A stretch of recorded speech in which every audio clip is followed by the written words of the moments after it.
All right, cool.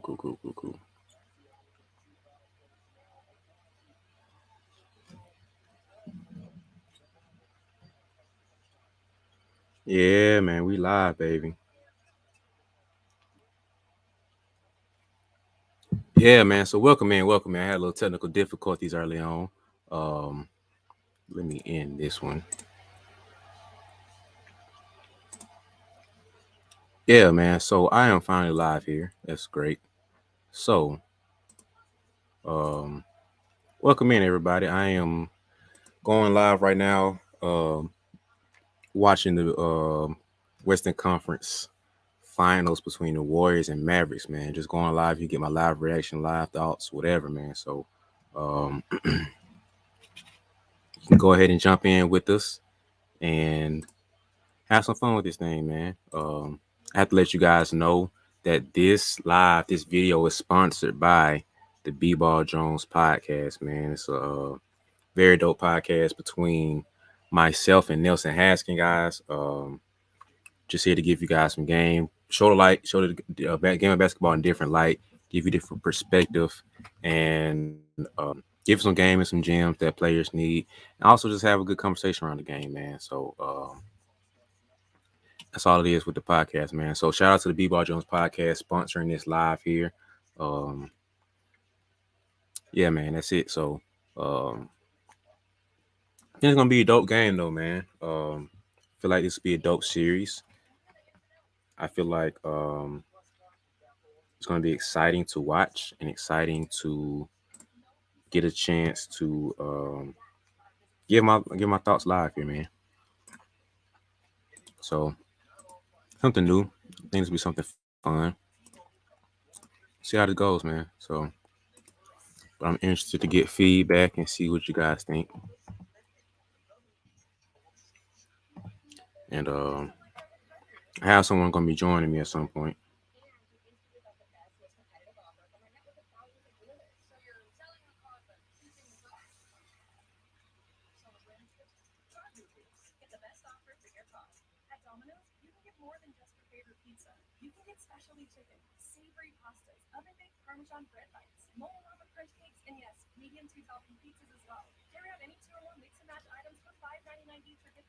Hold on, y'all. I'm trying to get some people on this live so they can watch the game with us, man. Cause it ain't the same as watching by yourself. You feel me? So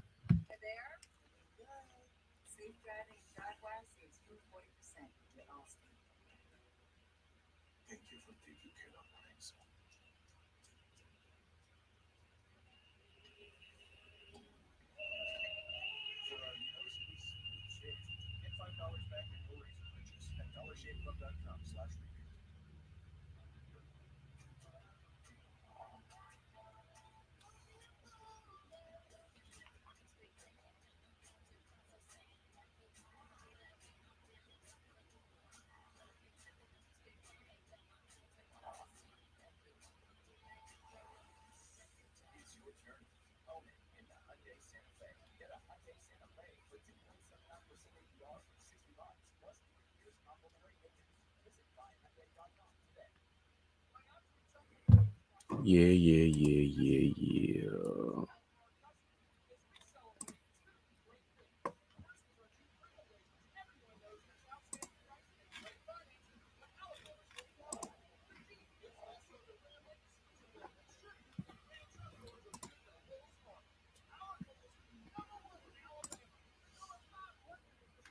Yeah, man.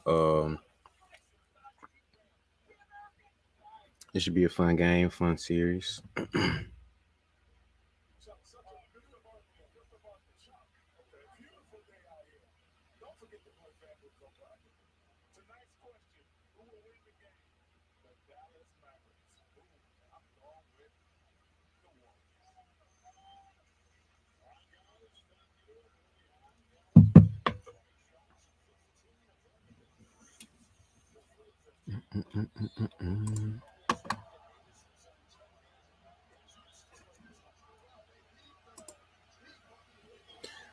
All right, let's see what's gonna happen.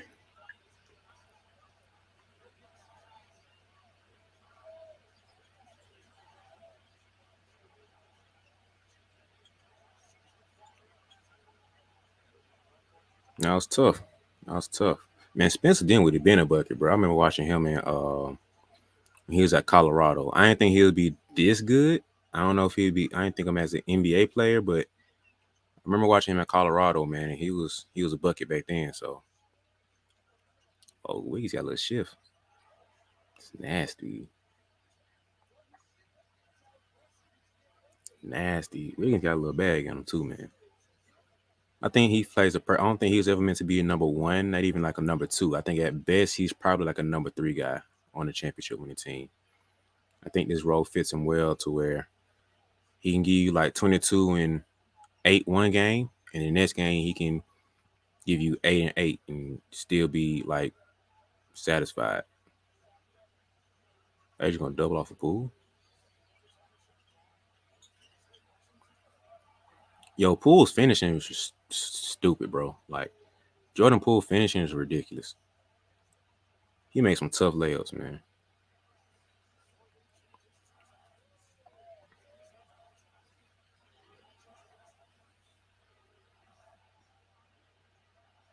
Oh, he had him.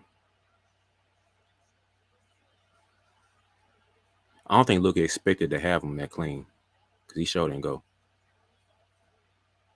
bucket and one. Oh, I wonder how many times Steph has been fouled from the shooting three.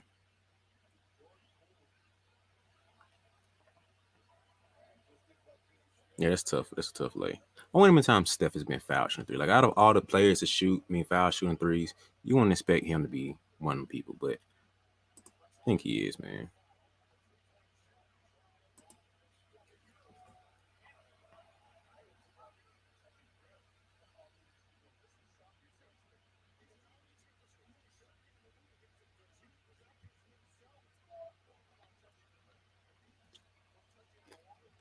I do that in my workouts.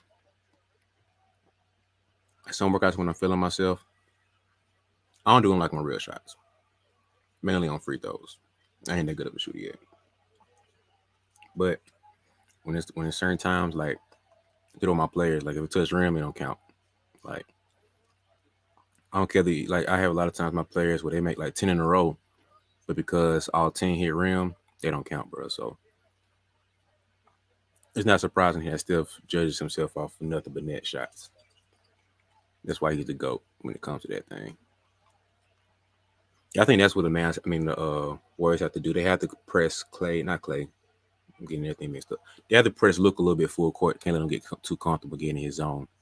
Like if Luka can get in his bag and just like casually get the ball up the court, you're gonna be in trouble. So they got to cut the head off the snake and get him uncomfortable, get him tired, work him both ends of the floor, and make somebody else beat. That's my thoughts. Like he has to make somebody else beat you, and that's good defense right there. Got to finish. Oh, Steph, what are you doing?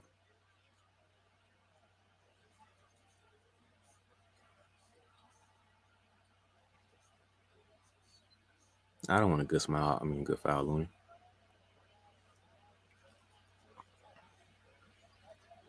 That's tough. That's tough defense.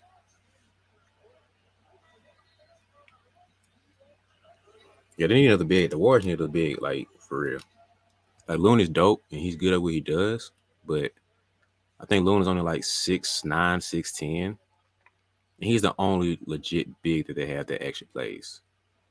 And the way they play best, they always have like another big who can like be a shot blocker, allow threat. Like Wiseman was a dope fit.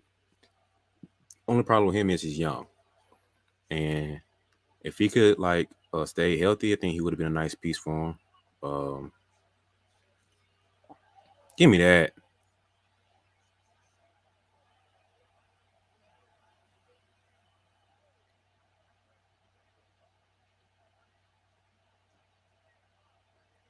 Low key, I think Steph got some of that.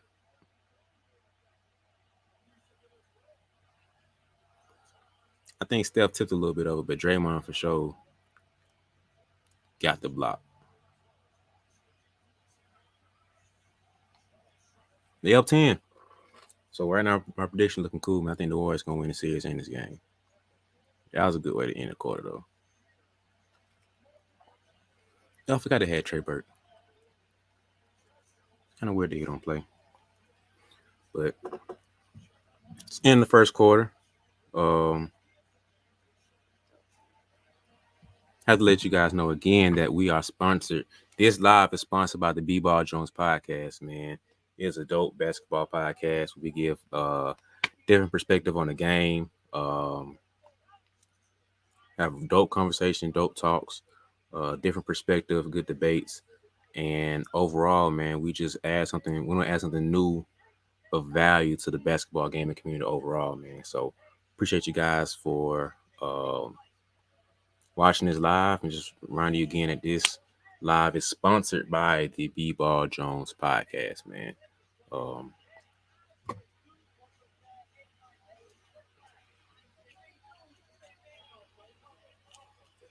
it's actually a throwback Spike Lee commercial.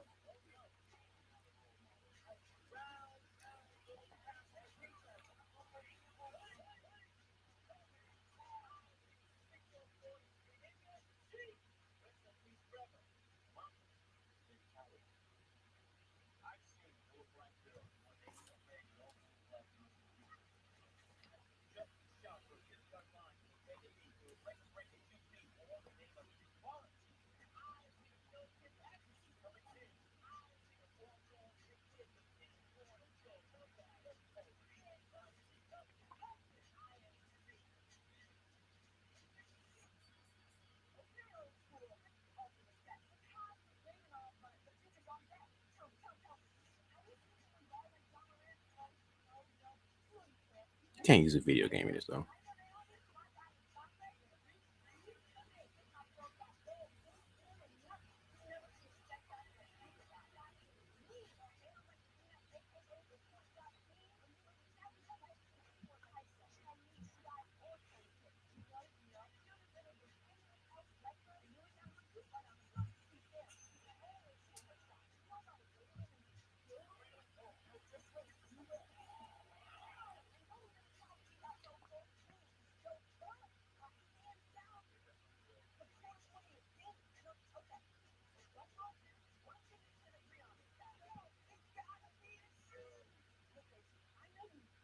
I wonder if it's chain fake.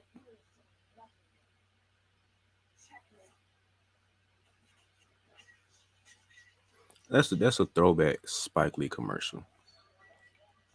I remember it's a little before my time though, but I think they had a commercial kind of similar to that with that like it's a Spike Lee edited produced commercial for sure.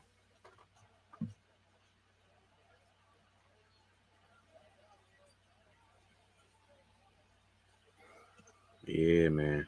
This is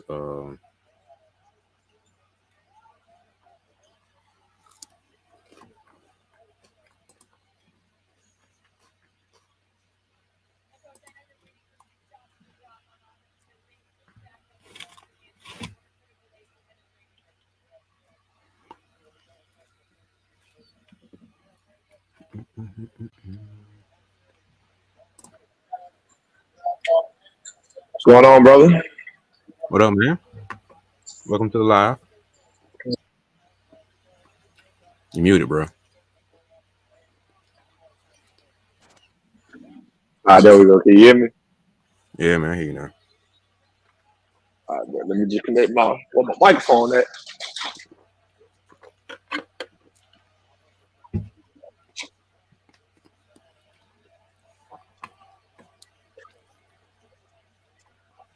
So, man, tell me your thoughts on this series, man. What you think about it, man? What's your predictions? Who you think going off? Who you think gonna be struggling? Whatever. Uh,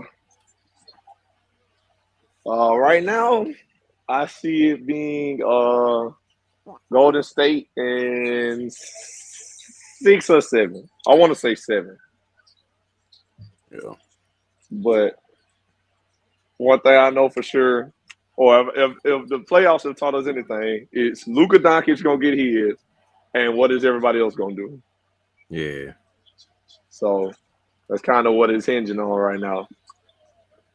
Yeah, that's But kind of what I was talking about before you got on. I was saying like I said the same thing. I had Warriors in about 6 or 7. Um, I think this series is gonna come down to like who besides Luka's really gonna step up and give you buckets because we all know Luka gonna get his or come close to getting his. So like outside of that, what's gonna happen for them? And I wouldn't say the Mavs are a 3-point shooting team. Like they got shooters, but I wouldn't call them a 3-point shooting team. And so I wonder how they're gonna be able to match with the Warriors too, because Clay getting off, Steph getting off, Poole getting off. So like outside of them three, they got enough to go and like go toe to toe and do their thing. So I don't know how the Mavs can stack up. Yeah, the Mavs not a great defensive team. Like the Warriors have a very underrated defense that a lot of people probably don't think about all the time. But the Mavericks don't. So it's one of them things. Like it's gonna come down to how they guard Luka. Dang, Clay. It's gonna come down to how they guard Luka. And who else can step up for the Mavericks if they guard Luka the right way, Yeah, I think it's interesting. Like, how are they going to play him, really? Because, it's our last series where they went out Luka on defensive end and let him get his for the most part. And it didn't work out well for him, obviously, because they at home. So, but that's my philosophy, man, with something like this, man. A player like Luka, you let him get his, but because he's mainly the point guard, he don't get everybody else involved. So if you limit him getting everybody else involved, and he scores 40, all right, cool. But the other team, the rest of the players ain't really scoring like that for real. So I live with that. But then game 7, them boys was sparking. That was ugly, boy. Boy. I did not expect CP3. Post CP3. Hey, I put on Twitter after the game. I said, I know Chris Paul's sick and tired of being sick and tired. Oh, he got to be, man. Ain't no way, man. After all he done did his career, bro. Think about all the playoff series he had, bro. He just went magical and he just went God mode and did everything he could. He either lost because he got hurt or he didn't have help. That's pretty much every year for him, bro. Either he got hurt and he couldn't even finish the series out, or he didn't have any help for real. So he can't do enough by himself. And I heard somebody said that today or like yesterday after they lost, it was like Chris Paul has really never had a consistent or not consistent. What was the word they said? A reliable number 2 guy. And I was like, boy, that's crazy to say that when he used to have James Harden, but it almost ain't. There's some truth in that. I guess is what I say. Yeah. There's some truth. Like James Harden ain't always been reliable in the playoffs, as we saw these playoffs. So it's crazy. But you looking back over his career, man. In the beginning, he had David West, but I think David West was hurt a couple series, or he wasn't showing up for real. Something happened with David West, but he wasn't talking about nothing for real. Because of course, if he was, they probably would have had some better luck in the series. But he moved from there to the Clippers, the next team. Blake. And Blake didn't show up for real. And you see what that turned out to be. And they really had like a little mini meltdown in the playoffs. Yeah. But I don't know, man. They were so good, but like, didn't it feel like watching them like they ain't gonna win no championship? They had like 1 or 2 years where I felt like they could have won. Like early in the season or preseason, I feel like this might be the team to go all the way. Now, did they actually do it? No, but they had the feeling of like early in the season, they was running through a couple teams and it was like, oh, all right, let's see what they can do. Yeah, they straight, but like, I don't know. I just never felt like the Clippers might be in the finals. Maybe it's because they the Clippers, but you know how the stigma about the Clippers. But yeah, I don't know. I just feel like they had maybe. I had JJ Redick talk about this a lot. He said they probably had about 3 years where they legit feel like they had a chance. And I feel like one or two of those years, we feel like they had. Well, not we, but other people feel like they had a chance too. I'll get them maybe one. I think it had to be one of them years where they had Jamal Crawford, JJ. They was stacked that year, but like they had like half their bench could have been starters on somebody else's team. Like that's how stacked they were. Yeah. Can't remember what year that was, man. Who else was on there, but they had a stacked team, bro. So that's I think it might have been the Paul Pierce year. One around the Paul Pierce years, I feel like they had a legit team, but I don't know, man. But it's just weird to see Chris Paul go out like that, man. It's sad. Yeah, I kind of hate it for him. And it's like this year, I can kind of look like we can point the finger at Chris a little bit because the game seven, he A didn't little play bit. After game two, that man disappeared. A little bit. Nah, yeah, we can point the finger at Chris, but he getting old. Like he getting old. That's just the thing. It's like, and it's understandable. I think what the thing that got Chris for real, is the longer the series is, the harder it's gonna be for him. Yeah. And so when it went to 7, because you're not gonna play less minutes. Oh no. So when it got to 7, it was like and of course he'll never say that or whatever. But when it went to game 7, I know Chris probably woke up in the morning and was like, was rubbing them knees.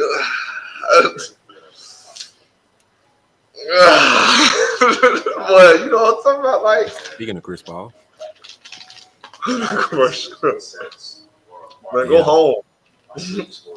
Yeah, man. I feel like we kind of talked about this off recording, not on the podcast or nothing. But yeah, speaking of that, gotta let people know that this live is sponsored by the B-Ball Jones podcast. So you get a chance, go ahead. You're here on YouTube, on Spotify, Apple, anywhere you get podcasts, where the B-Ball Jones at. So B-Ball Jones sponsoring this live right here. Appreciate y'all for listening to me. But yeah, man, I just feel like that. Like it's kind of no excuse, but I get it. We talked about this and how you can't rely on Chris Paul, a 37-year-old dude, to like carry a team like that. Not at this point, yeah. But at the same time, he went like anti-Chris Paul and like he was like ridiculous. Like he had turnovers and stuff that was just like, really, Chris Paul? That's a rookie stuff. Like he made a spin move in the ball. He can't even control the ball, went out of bounds on him. A couple of dumb passes. I'm just like, that's not Chris Paul, bro. Like I don't know who this is. He might be Cliff Paul, bro. I saw a picture, man. They had it's from the State Farm commercial, and they had Carlton from Fresh Prince. It's Alfonso or something like that. His real name. Alfonso Ribeiro. Yeah, he had the not Chris Paul, the fake Chris Paul jersey on. And he had the State Farm dude beside him. And I was like, I already know what y'all finna say, bro. That's Chris Paul. I was like, yo, y'all doing my boys dirty, man. I already know what you finna say. Bruh. Whole thing, bro. Like y'all saying that's CP3 and Dev, man. Like, come on, bro. Like, man, they was on him. They was on him bad. Bro. They disappeared like that. Like I know D Book was hurt, and he's still recovering from the injury and stuff. But nah, man, like I can't play that bad, bro. That's terrible. But I see somebody said, if Chris, he said CP3 lose, we can't call him CP3 no more. That boy named Christopher. I said, oh Lord, he ain't CP3 no more. He ain't even Chris, bro. It's just Christopher. Christopher Paul the third. Dang, bro. Corner. Man, pass the ball, Clay. I hate seeing like bad basketball plays, like selfish plays like that. He could have hit Wiggins in the corner, good tray ball, but no, you want to pump fake first. Now the play dead. Well, it ain't dead, but still. Man, with Clay, I feel like he get frustrated after a while playing folks not getting him the ball, so he gonna get his up. I do think that too. Oh, good pass. Oh, good ball move. Swing one more. Good. See, man, they made the right play. When you play good basketball, good things happen. And the crazy thing is the Warriors are known for that, bro. But it's like Like you see how Draymond fussing that dude, and it's like that on both ends for him sometimes. And like if this was the old Warriors, you wouldn't be seeing this. You would not have a problem with this. Like, Man. but these are young guys. Like, even though they had a full season together, they still learning how to play the Warriors way. Like a Jordan Poole's really a one-on-one guy. You got Looney knows how to play in the system, obviously. Of course, the big three knows how to play in the system. Wiggins fits pretty well, but and Iggy, but he hurt, so he ain't really nobody. I mean, he ain't nobody, but he's not a factor. He ain't helping right now. Yeah, he ain't no point. So outside of that, man, nobody really can play. No, I say can't play, but nobody really knows the system and just like automatically goes through the motions of what the Warriors do. So I feel like you're gonna have moments where Clay just throws his up and get his because he don't trust other people getting him in shots when he is open. Cause like if you sit there and watch Clay, there are going to be times where he walks down the court, he just like he ain't getting the ball. Yeah, he definitely be having a little attitude. And I will be too, man. If I was Clay and I had a burn like him, oh, you better give me the ball when I'm open. You better. No, yeah, you got a point. Like I'm auto too. I had to work for it. Oh, you better give me the ball. No. Yeah, you got a point with that one. Like, dang, you don't like me right there?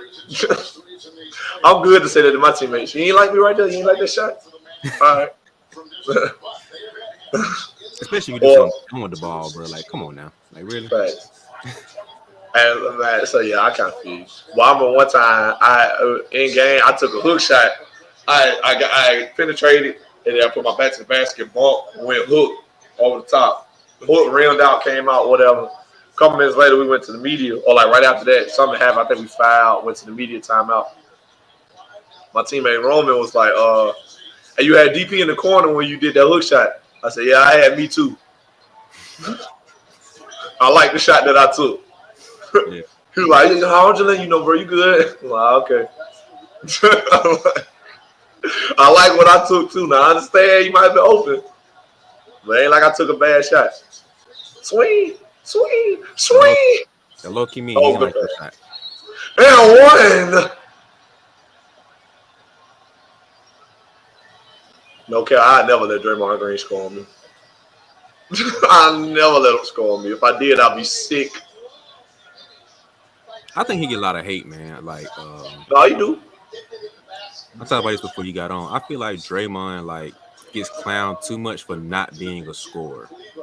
But part of me gets it because how you been in the league? I think I'm around 10 years now. You still don't have a decent jumper. You still don't have like ability to score, like hit that top of the key shot. Like part of me gets it. You feel me? Like I get some of the talk. But then like he is so great at being the point guard for this team that like people try to replicate what the Warriors do, but he's the piece that makes it so unrepeatable. Like you can't do what the Warriors do because of Draymond. And you can get two great shooters. That's easy. Like it's not that hard. They're playing his own. Playing 2-3 on y'all. That's disrespectful. That's crazy. But yeah, I just feel like Draymond gets too much hate for not being a scorer. And I don't think people realize how special he is at the other stuff that he does. Like the chemistry he has with Clay and Steph to get them when they're open. Oh man, like that's hard to repeat, bro. Like his IQ and feel for the game, how smart he is on both ends of the floor. I feel like he gets too much hate sometimes. I feel that, but I also remember just a year ago. I knew he was gonna bring. No, I will never forget. When they played the Grizzlies in the play-in, and Steph Curry brought the ball up the right sideline, and they trapped this man as soon as he crossed the half-court line, and he gave the ball to Draymond Green, and Draymond had that lane and turned it over. Oh, no, he floated it, looking for the pass, trying to be Steve Nash, look for the pass, realized it when they threw up some BS, ain't even touched the rim. I said, yeah, bro. You hurt your legacy with this one. I don't care what nobody says. I mean, it wasn't hurt, but at the same time, man, like, don't get me wrong, that play is inexcusable. Horrible. No, I'm not excusing that. But I feel like overall, he gets too much hate for not being a scorer. Like, If I'm him, I'm doing the same thing, bro. Like, right, push the ball to the floor, get out the way, conduct traffic, hit my player when he needs it or where he needs it. He might have traveled now. By the way, for those who might not have noticed, I'm at home. I'm at my mama's house in Alabama, not at school. This is her dog. Hold on, let me see if y'all can see. Yeah. No, don't run now. You want to run. I pointed this laptop down. He was like, oh, no, let me move. But, yeah, I'm at home now. Kind of holding that shoulder a little bit. Got the scrape across the face already. Doncic, the number 2 scorer in these playoffs, 8th in rebounding, 6th in assists. Number 2 scorer. Who number 1? Who the number 1 scorer in the playoffs? Got to be Jason Tatum, right? Or Jimmy Butler, one of them. I'd probably say Tatum. Bad to bet. No. Jimmy got 3 40-point games. Jason might too. No, you're right. Good move, Wig. And low key, Wiz got a little bag on him. I ain't gonna lie, bro. He got a little He shit. do. Wiggins is in a great spot for the player that he is, being on this team. Yeah. Like I'll say on Fleek, I don't like Wiggins cannot be a number 1, not even your number 2. He feels like he on a winning team at best, he's your 3rd best player. And right here, he might be the 4th best player. No, my 5th. Yeah, he's probably like the 5th best player on this team. Because you got Steph and Clay, Draymond, and Poole. Only person you might debate him being over is Poole. That's really the only debate, and I don't think it's that close. So he's probably the 5th best player on this team, but I think he can step up and be your 3rd, 4th best player, and that's tough defense from Clay.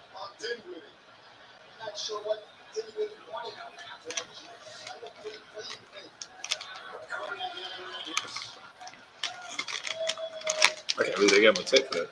Is that Guy Fieri? That's one thing you can't do against the Warriors. They give back their 3 points to the free throw line. And they get the foul. I like the call right there, Ref. Layup. I like the call right there, Ref. I can't lie to you. And my assistant coach, Coach Butler, would say, you're supposed to get home cooking at home. And that's the Warriors. Block.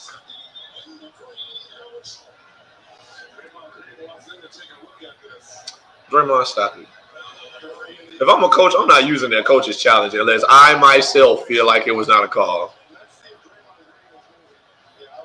I forgot what series it was, but they were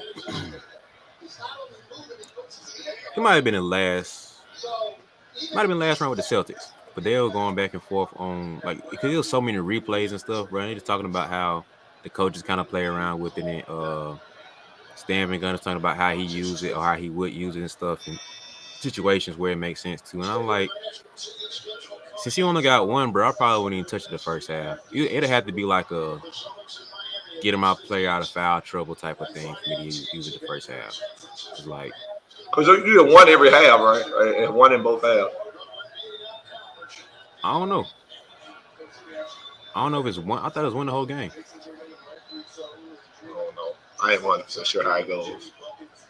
I never cared too much for it, to be honest with you. So I never kept the update with it. So I don't even know. I mean, I like it. It's cool. Yeah. I ain't knocking it, but I don't know.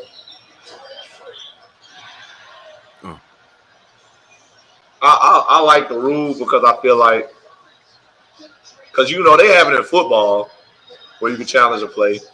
Yeah. You can't challenge a penalty though.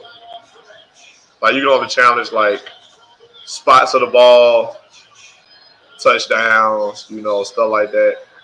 Yeah, with the out of bounds and stuff, like call it anything that's besides a penalty, like any call beside a penalty.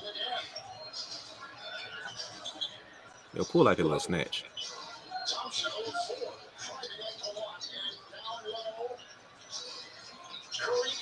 They're just gonna double it out of the shot Wiggs. like they're just gonna double when they get the opportunity to. Smart though. They hard headed. Would that work though, man? Like the Warriors got some buckets on the other side.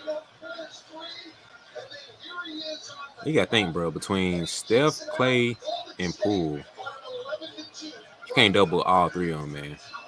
Shoot too good. Yeah, so you swing. You swing like you double Steph, you hit Poole. Poole swing, you hit Clay. It ain't gonna work too often, bro. Oh, you swing and Wiggins over there. How many times you gonna try to double team that? So I think they're probably gonna live with not having Clay and Steph to get most of it, which is what they might have to do. But I don't know, man. But J. Kidd did his thing last series with getting his sons up out of there. So I don't know, man. Might have met his match.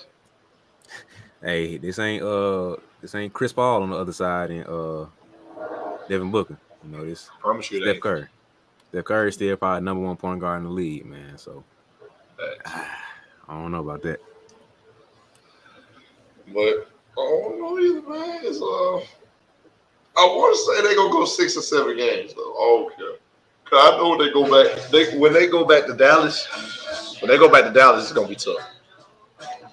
Like, there's no way they go back to Dallas and don't win in one game. You know, the way they shoot the ball. So that's what happened to the Mavericks. Chris Paul and them was up 2-0. I mean, I said to the Mavericks. The Suns, they was up 2-0. They went back to Dallas. They went missing. Yeah. Won them 2 games. And then came back to Phoenix, lost game 5. Went back to Dallas.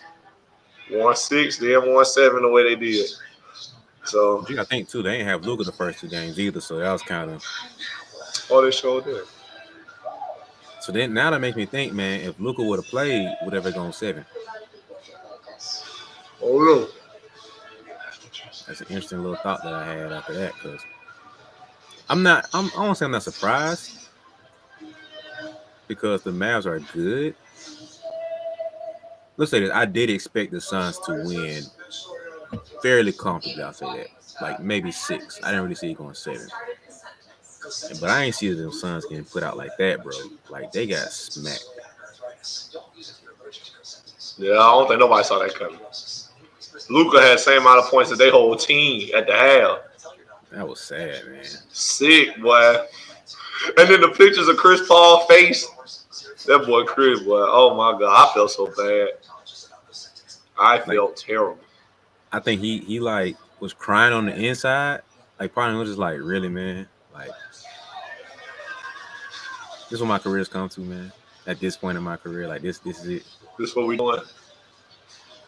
Man, somebody said they might well play Chris Paul tribute video tonight. I said, boy, y'all are terrible. Y'all are terrible people. Man, I get off my guy, man. Look, I don't want to hear none Chris Paul fans and none Suns fans clowning him. All right. No, did you hear Pat Bev yesterday? Did you hear Patrick Beverly? Did you see him get smacked around for his response? KD came at him. Dame came at him. Danny Green came at him, right? Of all people, no offense to Danny Green, but Danny Green came at him. You saw what Danny Green said? I ain't see what he said. I know I saw the video. I ain't get to see. I ain't get to listen to it though. What did he say? He was like, man, Pat Bev need to chill out, man, because bro, you a cone. Basically, like when Luka go against you, he had to either go on too small, you too little. Like, come on, man. He got you in the post and he just going at you, man. Like he say you're too small. So like to him, you're a cone. Like you're a cone to somebody, bro. So just stop it. That's basically what he was saying. And it was like put some respect on Chris Paul name. That's not a lot. but to Pat Bell's rebuttal to that, he had somebody took a picture or a clip of like they put a stat out basically saying like Luka didn't score on 28 possessions against Pat Bev this year. Yeah, Pat Bev said that too on the show. He was like, Luka didn't score on me this season. They played each other twice. He said Luka did not score on me this season. I said, that's all well and good, but we remember that playoff series where if anybody else on this team could give him 20 points, y'all would have lost. Yeah. Then you got to think too, man. Like at the same time, 28 possessions ain't really that much, if we're being completely honest. Oh, that's not even Like, in 2 games. Let's say that in 2 games, 28 possessions ain't. yeah. So I'm not trying to be like defend yourself, but come on, bro. 28 possessions. I'm not bragging on that, man. Like you didn't guard him even for a whole game. Yeah, like you weren't the primary matchup, man. So it ain't like how like Clay is. Like we're sticking Clay on you and like Drew Holiday. We're sticking Drew Holiday on you, and you know you're gonna see Drew first to fourth quarter. There's no nights off, no days off, no plays off. You're gonna have to force a switch, but Drew gonna stick on you and deny that switch. So you're just gonna have to deal with Drew regardless. So Pat Bev I don't see him sticking on nobody that often like Drew does. So I'm not finna brag on 28 possessions. Like, but you got right to defend yourself, so I ain't mad about it, man. But I'm not hanging my hat on 28 possessions. You know, just Man. Did you see what Matt Barnes said about the situation? oh, Matt Barnes killed. Matt was the one who came to Chris' defense. He said Pat Bell has a similar guy to me. We play roles that we play on the team. He said they don't talk about us when we done playing. They gonna talk about CP.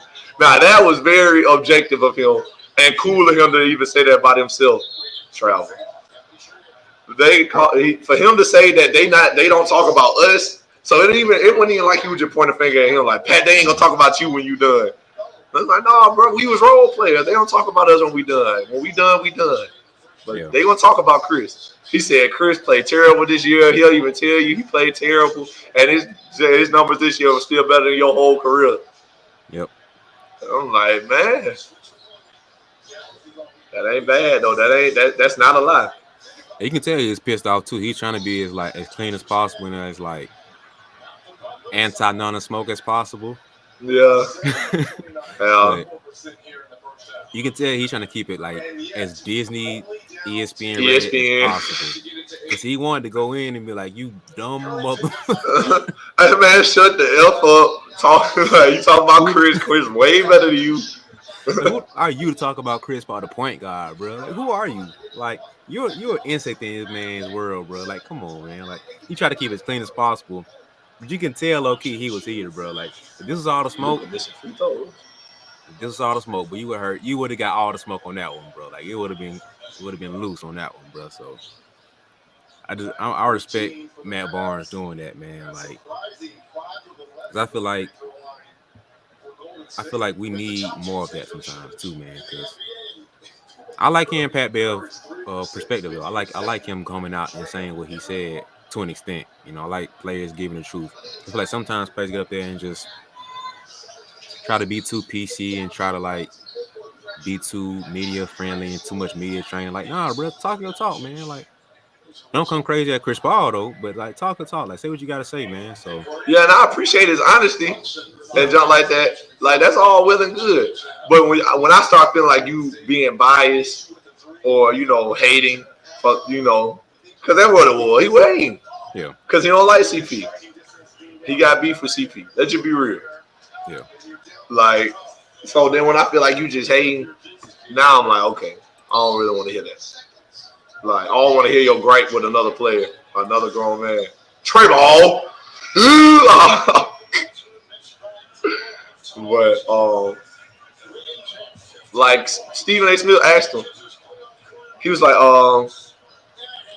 if I was to ask you what is your history with Chris Paul, how would you answer that? Like if somebody were to come up to you and say, hey, what is your history with Chris Paul? What would you want the world to know?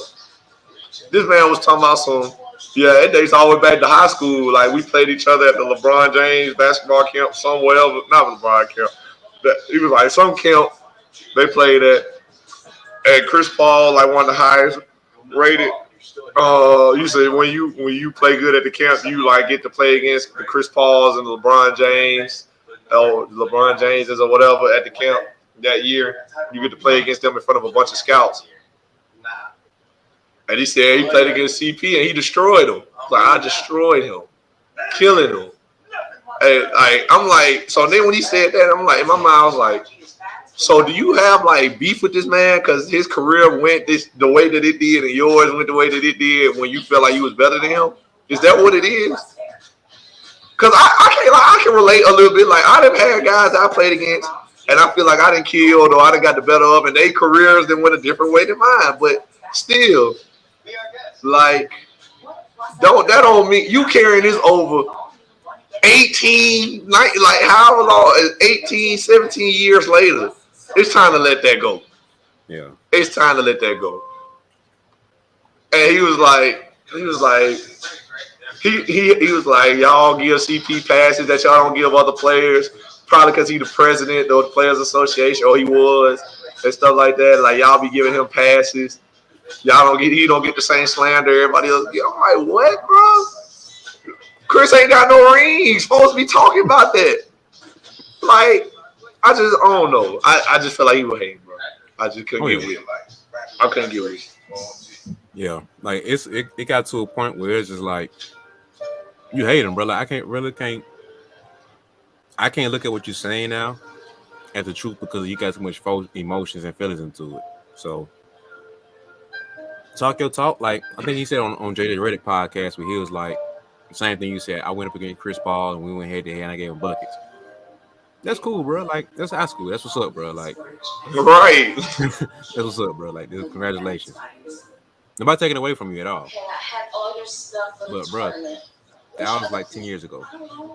No, 20 years ago. My bad. Chris Paul like 36, 37 now. So about 19, 20 years ago.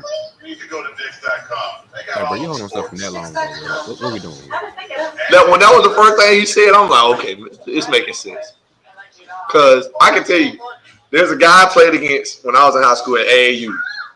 I don't know brother name. I shouldn't put his name in here no way. But played against Buddy. He go to a school in Birmingham that was like very good. Was like a state championship contender. He like 6'9" in high school. I'm 6'6" still. So I had to guard him. And I remember one play in the game. His team way better than mine. He played on a very good AAU team. Everything. One play in the game, I slid over and helped. So a guard drove. They dumped it off to him. He went up for a dunk. I met Buddy at the rim, stuffed it, stopped the dunk, brought him back down to earth. And then he lost the ball, and went off his leg, went out of bounds. I'm hyped. I'm yelling because I know who I'm playing against. I know he good. Whatever. So, like, me and him, like, we going at it, whatever.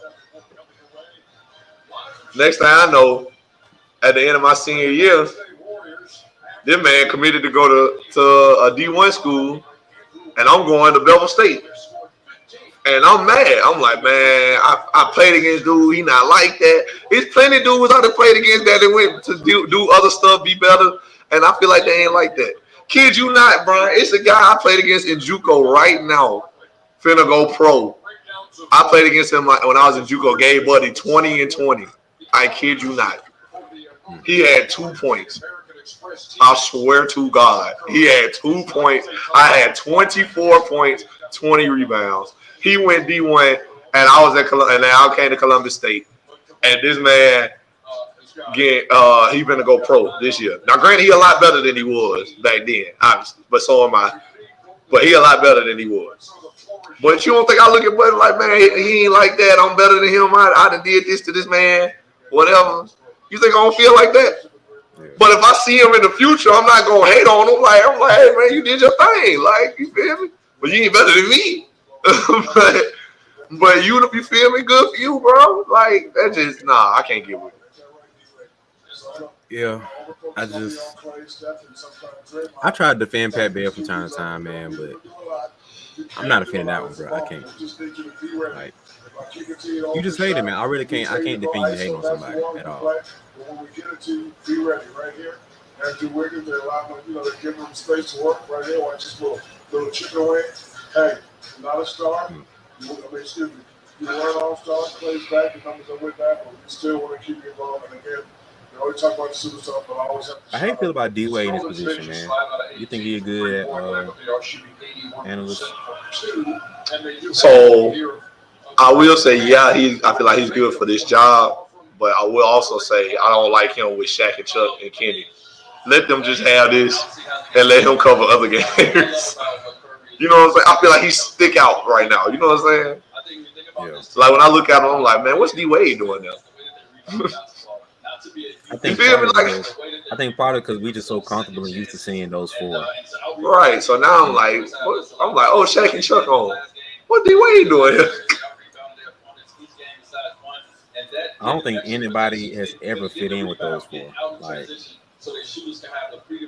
everybody, you have celebrity guests come in and stuff, and it's cool, but nobody ever actually fits in with these four to where it's like, hey, can he come back again? No, what did she come back again? Like, nobody. I can't wait till you come back. I like Wade though; he got good insight and whatnot. Yeah. But I don't. I just wish he had his own day. Because in the regular season they have crews. It's like Shaq and Chuck and them, and then D Wade be with like Candace Parker and Chris Webber sometimes. C Webb gone. Yeah, C Webb is gone. So that last spot rotates. So some days it'd be like Vince Carter. Some days it'd be like who else be in that seat? I can't even remember nobody now. But it just wrote like Jamal Crawford's on every once in a while. But that last seat kind of rotates. So it'll be CP3, the woman CP3, Candace Parker, D Wade, and then last spot kind of rotate. But last thing about we kind of talked about this before, but I feel like if TNT wanted to secure the next legacy to whenever they three retire, gotta get JJ Redick off of ESPN. Get Draymond whenever he retired. And I feel like Candace Parker can probably take that last spot from Shaq. And I feel like D-Wade, if they wanted to go 5, D-Wade can fit in with him. And that'll be a dope piece to have around. They talking about Candace Parker. She said she might retire pretty soon. She's getting up there in age, so I feel like she'll like this. I like seeing her talk. I love JJ Redick and him talk. He got a good perspective. Like you said, D-Wade on here pretty cool. And we all know Draymond got the smarts. I love the way he taught the game. So the hardest part is figuring out Ernie. Somebody can replace EJ, man. That is crazy. That's the hardest one to replace. Like Shaq, you miss his personality and the wild stuff, like his spontaneity. But I hope I pronounced it right. It sounded pretty. You did. But he doesn't necessarily bring a lot to like the basketball analyst part of it. Like Kenny the only one who give like actual legit good takes and make you be like, I didn't think about that. Oh, okay, I like the perspective on that. He took it from another angle I didn't see. Chuck, he give you the truth. He give you to pretty real. And then Shaq just talk about big man and others. That's his go-to. So he gonna be pretty quiet when it comes to the big man because ain't no big man in this game. He probably gonna try to say something about Looney whenever he doing well. But this game for him, this series for him gonna be about the others. That's pretty much it. But he gonna try to talk about how Luka need to step up and do this, that, and third, or he doing what he need to do, whatever. If it ain't about the guy, whoever the guy is, the others, or the big man. That's what Shaq talking about. That's true. So if I had to replace them, like in the next few years, let's go with 4 new ones. I don't know who the new host would be. They'll find some other new TV personality person to do that. So he probably won't be no athlete like Ernie. Like it'll be another Ernie Johnson type of guy. Yeah. But the other 3, I can see Wade, Candace Parker. That 4th spot really gonna be the one. It might be D-Wade. I mean, not D-Wade. It might be Draymond if he retires soon, but I don't feel like Draymond retiring no time soon. Or at least not like the next 3 years. Yeah. So I wish somebody would hire Vince Carter full time. Because I like hearing Vince Carter thoughts on the game too. But I feel like I need somebody to play another position. You got Candace Parker, you got D-Wade. I need somebody that's a big or something. You know what I mean? Somebody at least play forward. not just guards up there. I mean, I feel like I'm thinking like replacing piece for piece. So like, I feel like Jay is the best piece to replace Kenny because he gonna give you legit basketball takes. He thinks the game, he knows the game, all that. Yeah. Draymond gonna replace Chuck and give you that real. But the upgrade for him is he gonna give you real basketball takes too. He's gonna talk the real basketball game. And then Candace is the big. This is my first time seeing this one. I gotta watch it. But Candace is gonna get a big perspective, and she gonna get a game too. And I feel like she got enough jokiness and fun to her to keep the energy alive too, man. So I think her and Draymond can go at it a little bit. I think JJ kind of throw his jabs and stuff too. So if JJ do get that last spot like him, because I think he gives an in-depth analysis, pretty much only comparative to Kenny. You know, I think D-Wade knows the game and thinks the game too. But I think JJ still lives like he's in the NBA, like far as watching film and knowing the game. And I feel like Kenny studies it to that point too. And I feel like because JJ was a role player, he's forced to see the game from that angle. And D-Wade still kind of sees it as a great, so his perspective can be a little different, just like Kenny's is. So I think that's where he replaces him better than D-Wade. Shoot, and Vince Carter too, you know. So I feel like they can rotate. But I don't think JJ leaves unless they give him like a better deal at ESPN. But I kind of like Jamal Crawford. I think he's cool. I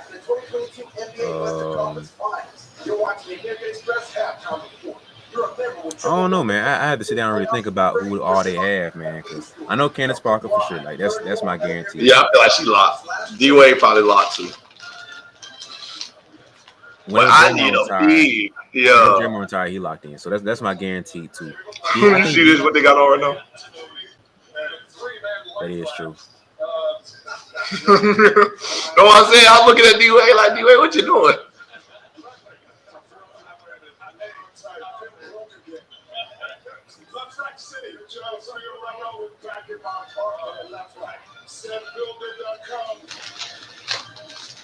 I don't know why y'all getting a little bit of tables when they got 5 people up there, man. Like, come on. It's a little bit of stage. You can't find nothing better for them, man. Like, that's got to be the biggest people there in that position. True. You don't know bigger spot than that. But it's whatever, man. But yeah, I feel like the locks for sure. Like, I think the ultimate guaranteed locks are Candace Parker whenever she retires.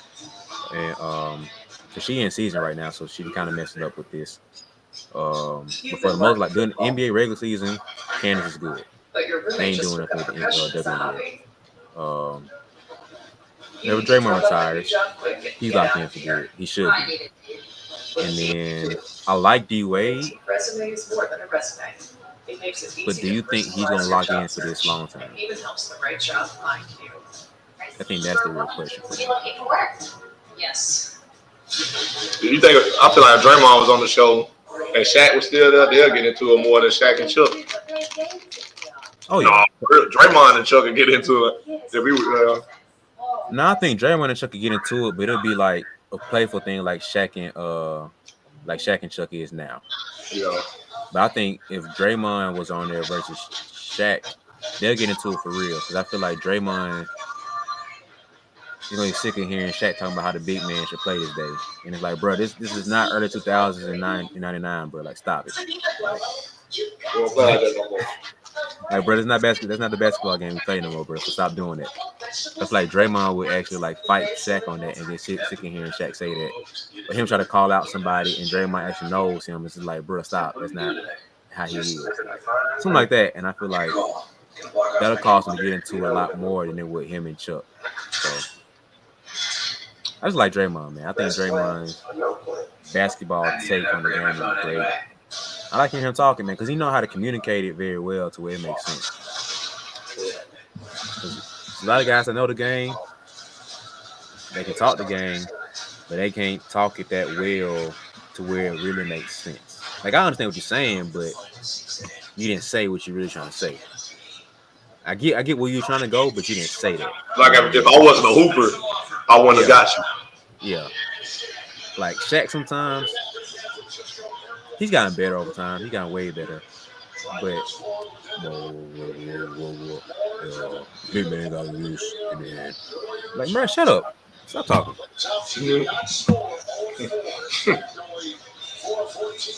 Yeah, before we get into this half, let you guys be reminded, like it says, man, this live is sponsored by the B-Ball Jones podcast. It's a dope podcast, man. Got two guys on there that know the game of basketball. They try to give you guys a game of basketball from a different perspective, give you some game and some jewels about the game, and have a few debates, few conversational pieces about the game, man. So shout out to the B-Ball Jones podcast sponsoring this live.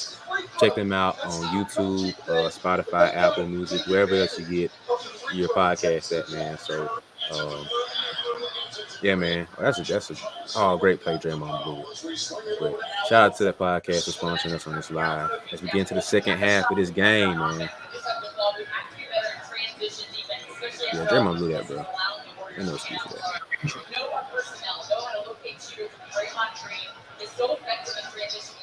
Luka always been running for these matchups.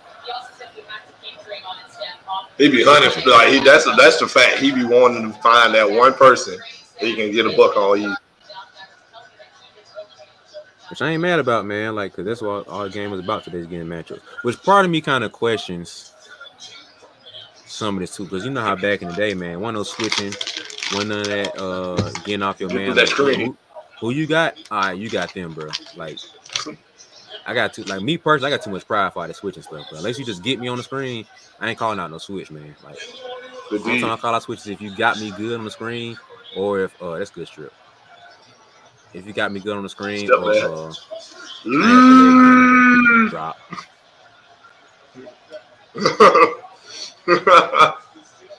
Trey, they own him. Here comes Steph. They own him. Don't foul. You go get a clip foul. Dunk time.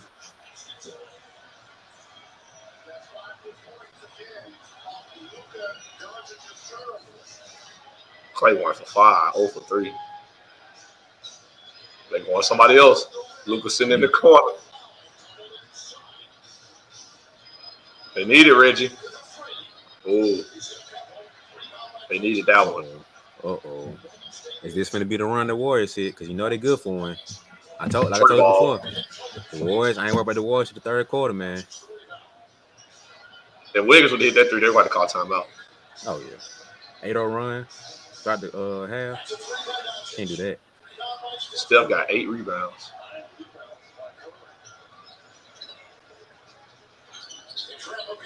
Oh, boy, I thought that was going to hit Buddy going down the middle of the lane. Oh, snap. Okay. There you go. Timeout. Come on, J-Kid. Give me that one. Timeout. Give me that one. That boy's on fire. Like Clay. Not Clay. Well, Steph feeling himself now, man. That's, bro, literally in your eye. Like. Hey, Pat Bill said, he was like, when he guards Steph, he try to go for the low strip before he get it all the way into the shooting motion. Mm-hmm. I don't like to go high with the hand. I like to strip down low so he can't get into his regular motion because he the best shooter in the world. He just seen a million hands. It don't even affect him no more. I said, boy, you about right. Because Steph be shooting shot, dude be right here. Arm still be like this. Yep.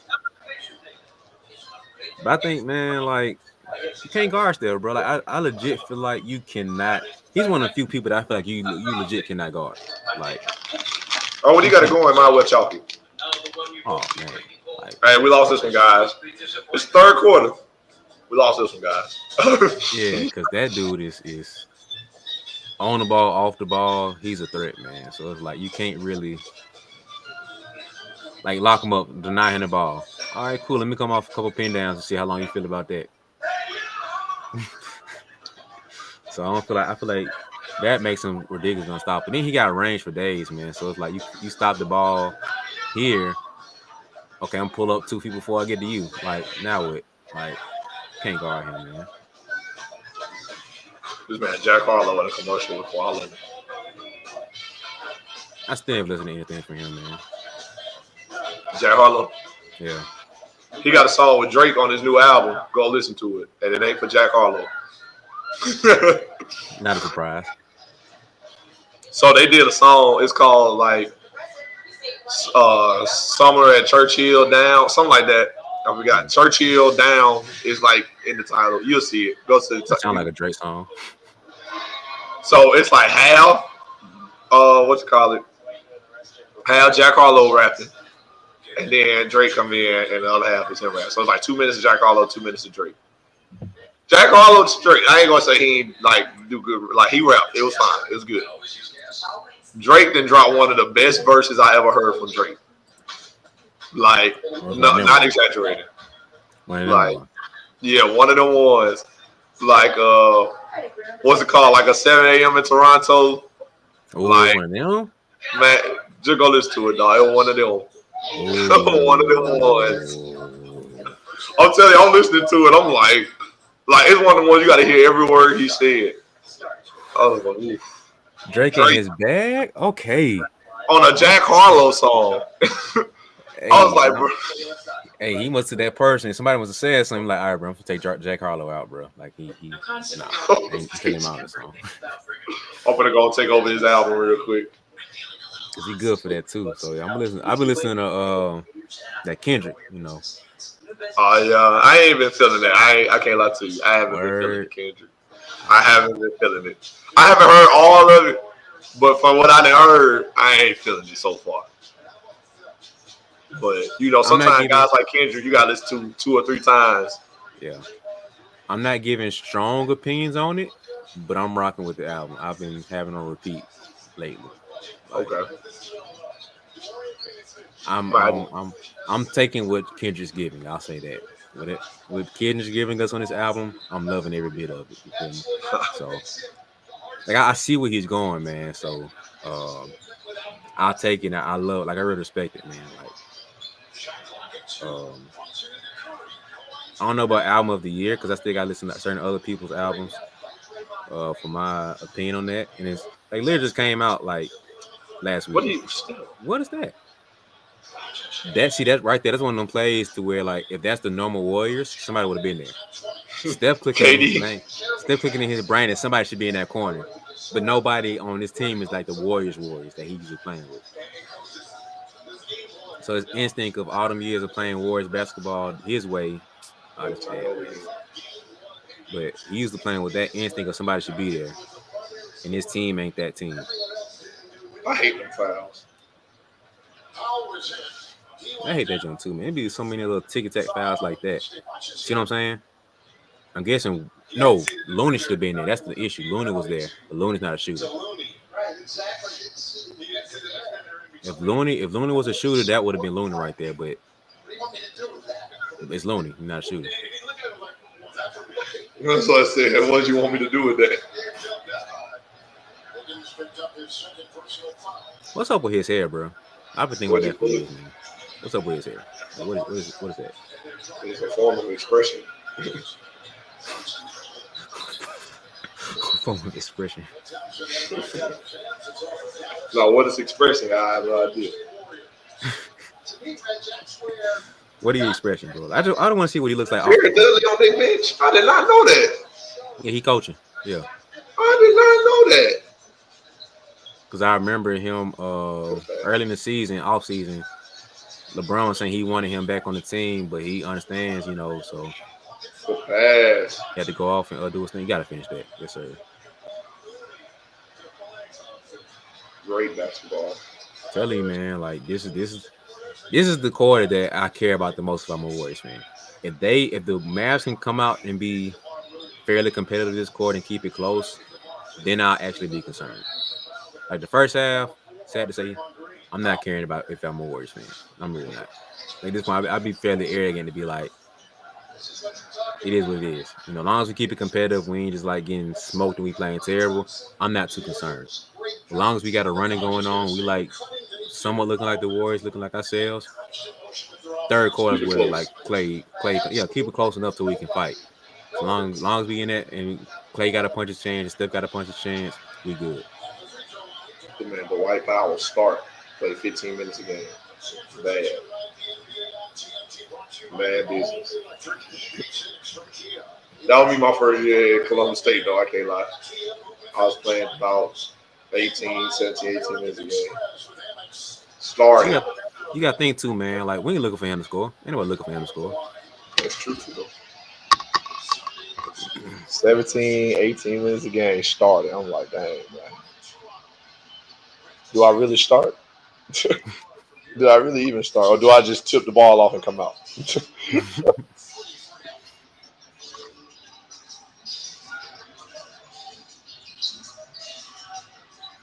Draymond, go.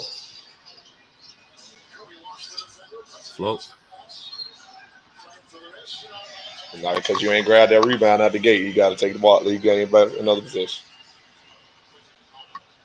Like, I wonder, how do you fit around Luka? Like, what kind of pieces do you legit need around Luka? Because you could say he needs this piece and this piece, but he give me LeBron syndrome where if he don't trust you, you ain't getting the rock.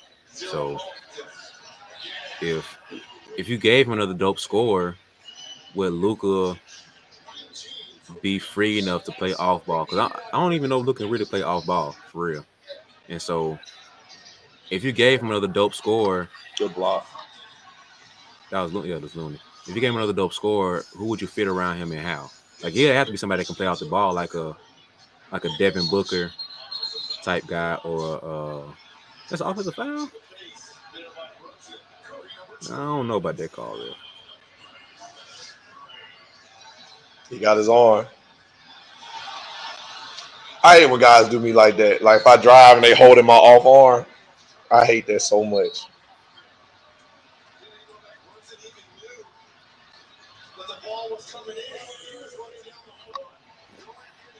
What happened? I don't know. Oh, they threw the ball out of bounds? I might have been doing too much. I don't know. TNT giving all these replays and stuff, man. They tried to inbound the ball real quick. Trey ball. Dang, we. They need to get that run going, man. No, I know they missed Barbosa right there. Or Sean Livingston would have pulled that midi. He hit. Yo, Brunson a bucket, though. When he feel like it. That's a two. That's a two. The toes online. Basketball. He low key one of my favorite players, dog. Clay. Like non-go-to guy players, Clay's one of my favorite players. Like he's an all-star for sure, but like outside like your normal go-to favorite players, like the LeBron, Steph, KDs and stuff, I feel like Clay is like him and Drew Holiday probably like my next tier of favorite players.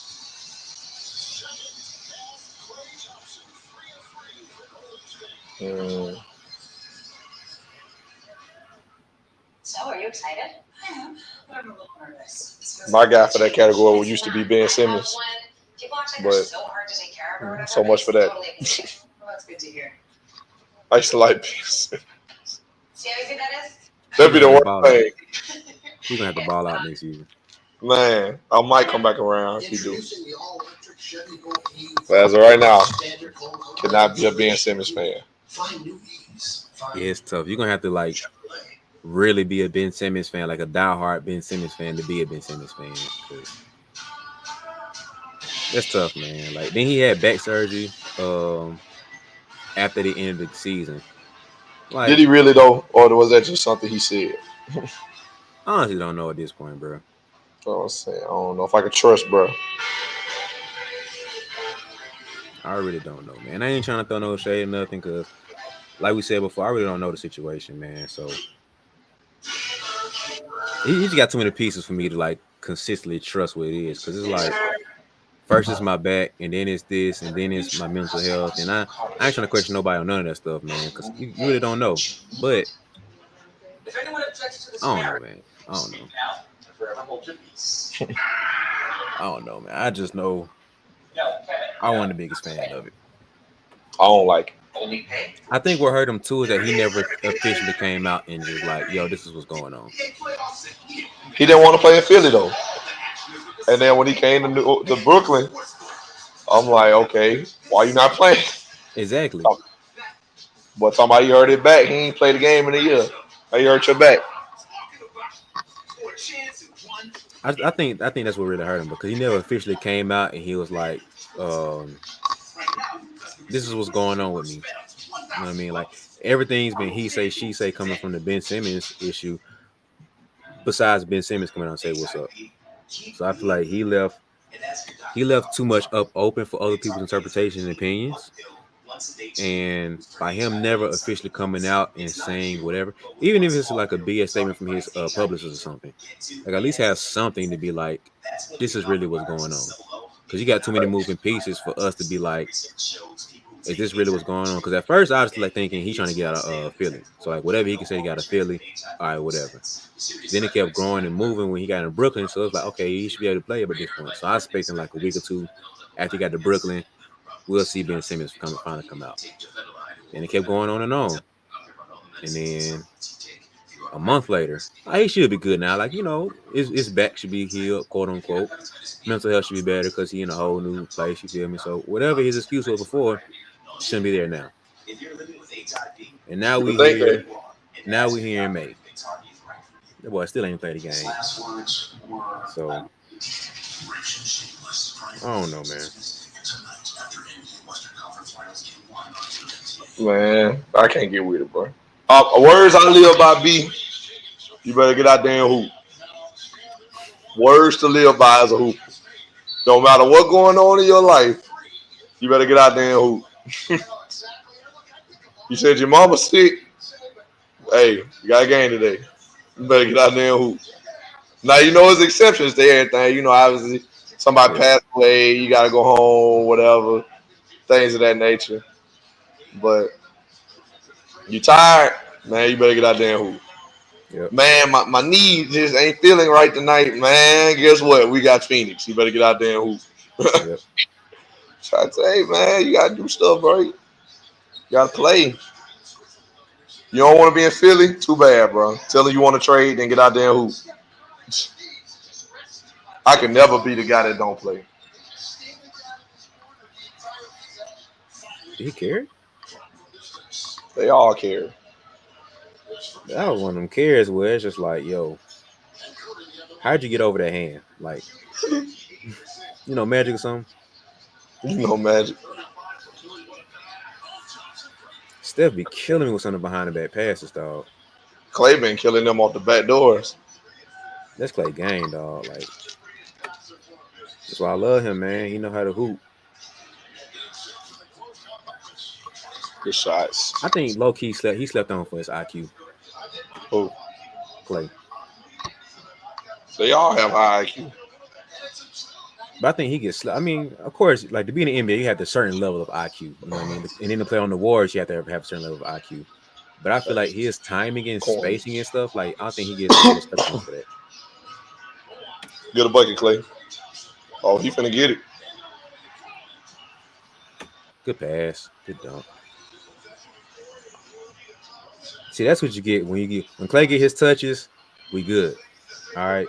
Get Clay his touches, you'll see Warriors basketball. That's all Clay want, man. Y'all lucky I ain't 6'10". I'd be somebody Kevon Looney right now.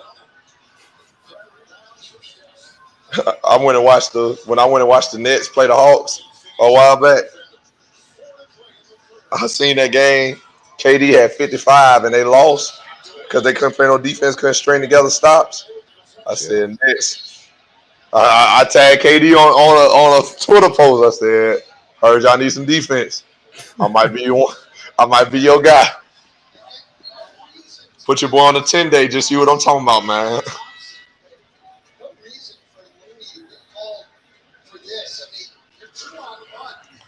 Heard y'all lacking defense. I don't know if you heard. Your boy one defensive player here. Exactly what you need. Hey, one episode on the podcast, you need to put that as your name. Defensive player. Speaking of the podcast, this live is sponsored by the B-Ball Jones podcast. Make sure you go stream it on YouTube, Spotify, Apple Music, wherever you get podcasts at, man. That's where you find the podcast at. So yeah, man. Shout out to the B-Ball Jones podcast for sponsoring this live of us watching the Warriors versus Mavericks game 1 live, man. So shout out to the podcast. And, Trey ball. Back to this game.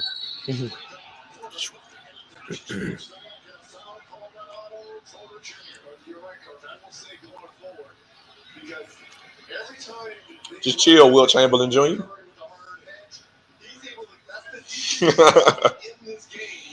I love when they be talking about that. And shout out to Otto, because I remember for a while, besides the Wizards years, he didn't really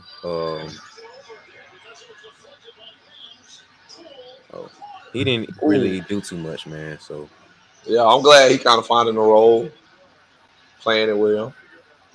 He had a couple big games this season too, and one.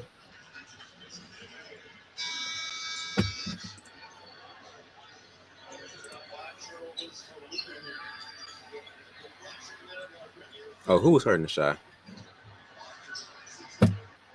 My bad to the people in the chat. He hurt his back, kind of trying to correct the J. That's funny.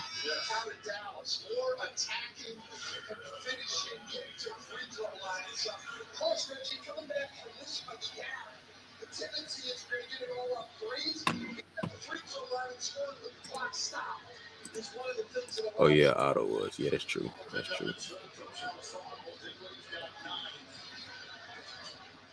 Doncic has had 4 turnovers in this quarter. He's just taking a seat on the bench. For Tons, checks in with Finney Smith and Cleveland. Dinwiddie stays. Brunson moving down low.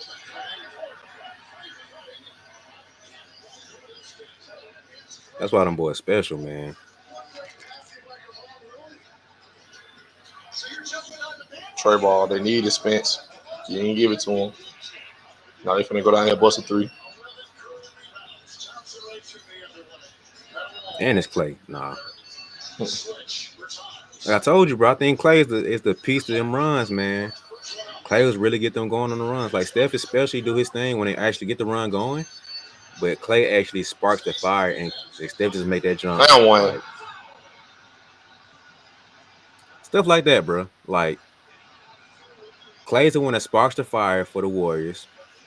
I think Steph is the one that makes that fire just like they say on TNT, the house on fire. What you gotta do, Chuck? The women and children out the building. And that's what Steph did. He made the fire so big to where it's like, all right, bro, ain't no fire being put out on this one, bro. Like, you just gotta go with the flow here and just like get the women and children out, bro. Get the women and children out.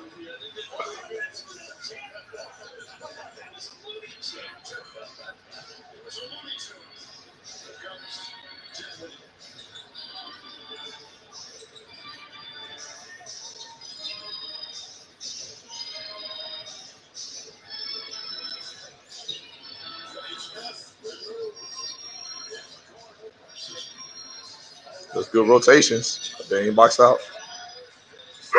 He's sold. Oh, the dog barking. Hold on. Disturbing our live, man. Gotta put the dog out.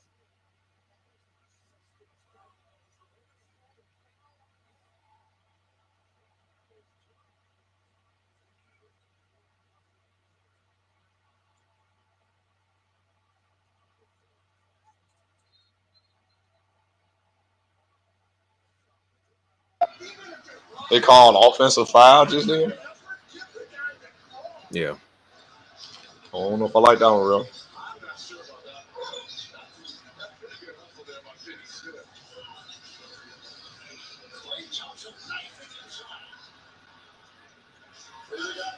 A little too much on that one. Okay, get big. Big guard. Okay, Spence. Drop. I feel like when you're in the league, man, you're a guard, you can't miss open threes. Really, like anybody known as a shooter, you can't miss open in the league. And I get it. That might be kind of like a high standard to hold people to. But at the same time, I feel like, man, if you're supposed to be a shooter or a scorer, when you open, them got to be in. That should be like easy breakers. But Man, yeah, he's I so see a few twitchy, guys bro. miss. Yeah. But I agree with you, dog, because that's tough, D. They called a foul. I got to see that one again.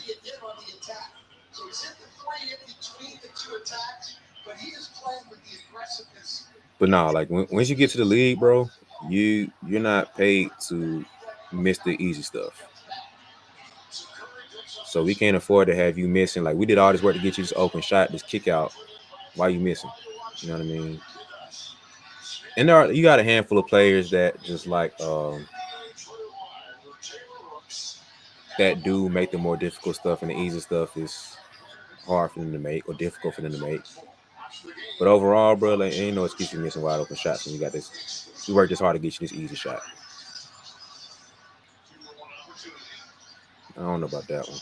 I told you, bro. Steph take everyone once in a while. He take one of them shots. And I'm just like, come on, Steph. That's a bad shot for you. He checked. That's one He of the ones. checked me. That's a double screen, bro. She just went off both of them, bro. Like, why? Why switch that?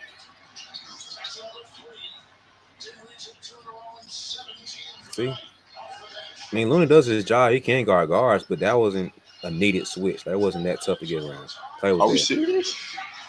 What are you doing? What are we doing here, Poole? What up? What are we doing here, Poole? What you trying to get into? Poole takes them stupid shots too, to where it's just like, bro, what are you? Oh, okay, good shot. Like, huh? Like, oh, okay, good shot. Hey, man. There's a shot your coach say, no! And then they go in. It's like, good shot. Yo. Man. A hooper, boy. Hey, what you say? There are basketball players and then there are hoopers. Poole is a hooper. Yep.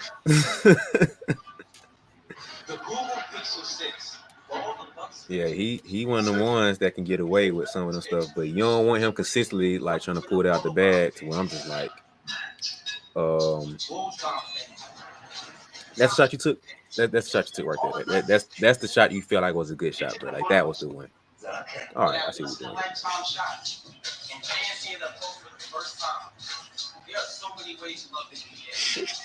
And one thing I think about with these sponsorships, man.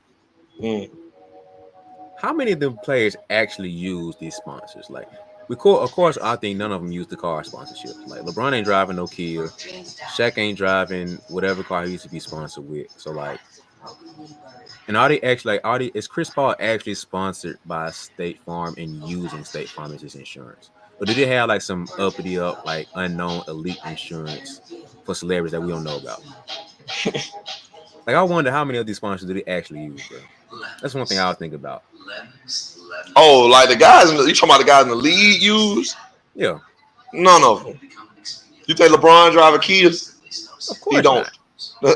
You think Zach LaVine drink Mountain Dew and play basketball? He don't. No, I ain't. Well, I don't know about that because I've heard how some guys in the league will like it's NBA trainer I follow. He says how like NBA players low key. You think they had the best diet? Some of the dudes got the worst diets you see, but they burn so many calories hooping all the time and training and lifting, they can get away with it. Yeah, some guys built different. Some guys can't get away with that. Yeah, like Zion, for example. What is he doing? But somebody like Zach LaVine can get away with that because they do super slim and skinny. So it's like he takes 2 steps, he already burnt 15 calories breathing, bro. Like, so he one of the people that can get away with it. You know he got the high metabolism, so he's straight. But the Shaqs and the Zions and the Barkleys and stuff, Luka, them boys breathe too heavy and they start gaining 30 pounds. So they gotta watch their diet. Breathe too heavy. But I feel Exactly. The third quarter was the Warriors being the third quarter Warriors. Like that's no surprise what they did. What you was gonna say?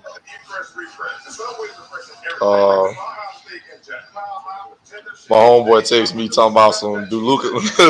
He said, "Do Luka look like the worst player on the Lakers G League roster or what?" He not looking too good, my boy. I just feel like he first off, your boy should be on the live right now if you're not. You know, that's number one. But the Lakers G League, that's funny. But nah, man, I feel like it's just the Warriors game, man. Like I feel like the Warriors are gonna win game one. I feel like in order for you to beat the Warriors at home in game one, you got to ball out, and I don't see that happening for the Mavs. Can't say ain't nobody showing up for him. We said it before it started. Like, man, somebody got to show up. Luka gonna show up. Somebody else got to show up. Luka not showing up. Well, I'm sorry, but that flashlight made me a little scared. They said Dallas honestly hurt themselves from the top. I'm not comfortable because I know they're not coming like this every game. Yeah, I don't see Dallas having this energy every game. Like in a 7-game series, you'll probably have on the road 1 or 2 more, maybe 1 more game where the other players step up. But I already don't see them consistently having the others besides Luka stepping up. Yeah, Luka won't just be locked up all series. No way. Like I said before, man, if I'm them, Luka can have 50 every night. I would gladly. What was that? That was a smart foul because he's going to get a bucket.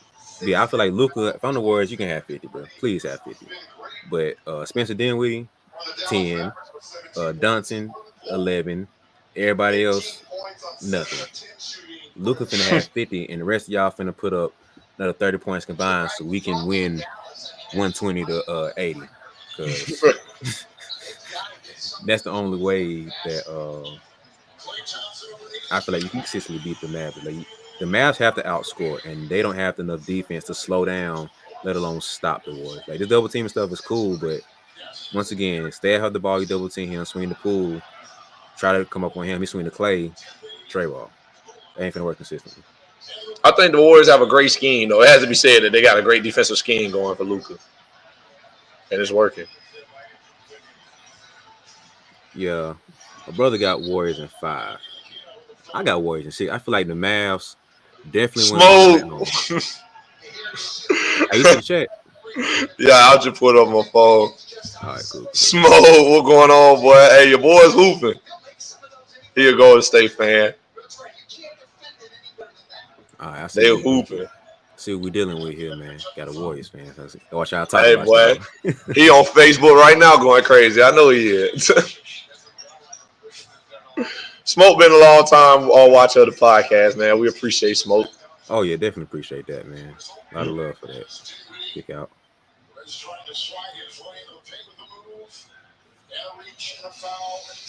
Boy, tell you though, man, they got a great scheme, man. Hey, I'm a defensive guy, as we know. They have a great scheme going. Luka come off the screen. They hard hedging and making sure who they want to guard him stays on him. Ain't no switching. You're not gonna just pick your matchup. But that's the thing that makes them kind of special though, because it's like on the floor right now, you have 4 dudes. You feel actually all 5. You feel very comfortable about guarding Luka. Like good left, everybody. Who on the floor? 1, 2. Okay, Draymond, he little. You know, he got you. Yeah, they playing small ball. Everybody on the floor besides Poole is like 6'6" and up. Otto Porter is like 6'6". Otto Porter probably like 6'8", 6'7". So everybody besides Poole is like 6'6", 6'7" and up. And so I'm not worried about switching right now. The problem comes in when Looney comes in and Steph comes in. Besides that, we switching everything. Jordan Poole's the X factor. Boy, that was nice, boy. Hey, I hope they show the replay because I know you were just looking at the chat, but that was nice what he just did. Show that again. Yeah, Poole always give you about 2 or 3 little moves where it's just like, That boy said, good okay, footwork, step through. good feet, good feet. Them feet work. Shake my feet work. Yeah, Poole always give you about 2 plays a game where it's just like, Ooh, oh my, what? That's what we doing here? He got one early in the game before you jumped on. He was like, he drove down, went baseline, stepped through one more time, reversed on the other side of the rim. I was like, that's just a tough one, bro. Like, he always give you 1 or 2 a game. He always give you 1 or 2 good finishes a game. And maybe one like move off the dribble for a midi that is just like ridiculous. Poole a hooper, boy. Or if you have kidney or liver problems, including hepatitis. If you have hepatitis B, do not stop taking Biktarvy without talking to your doctor. Smo, I was just saying that earlier on the line. I was like, man, they defense get overlooked. Golden State got great defense. Clay can guard. Draymond can guard. Steph ain't no just – you can't just pick on Steph neither. He ain't no great defender, but he ain't no slouch neither. He going to play D. Yeah. Then everybody else a good size. Like Wiggins a good size. You can match up with different people. You can put in Otto Porter. He going to match up good with different people, different positions. Honestly, I think the Warriors defense been slept on since they became the Warriors. Like, since, 15, 16 years. Like, I've been saying I'm going to look at this, but I wanted to go back and look at all the championship teams and see where they rank offense and defense.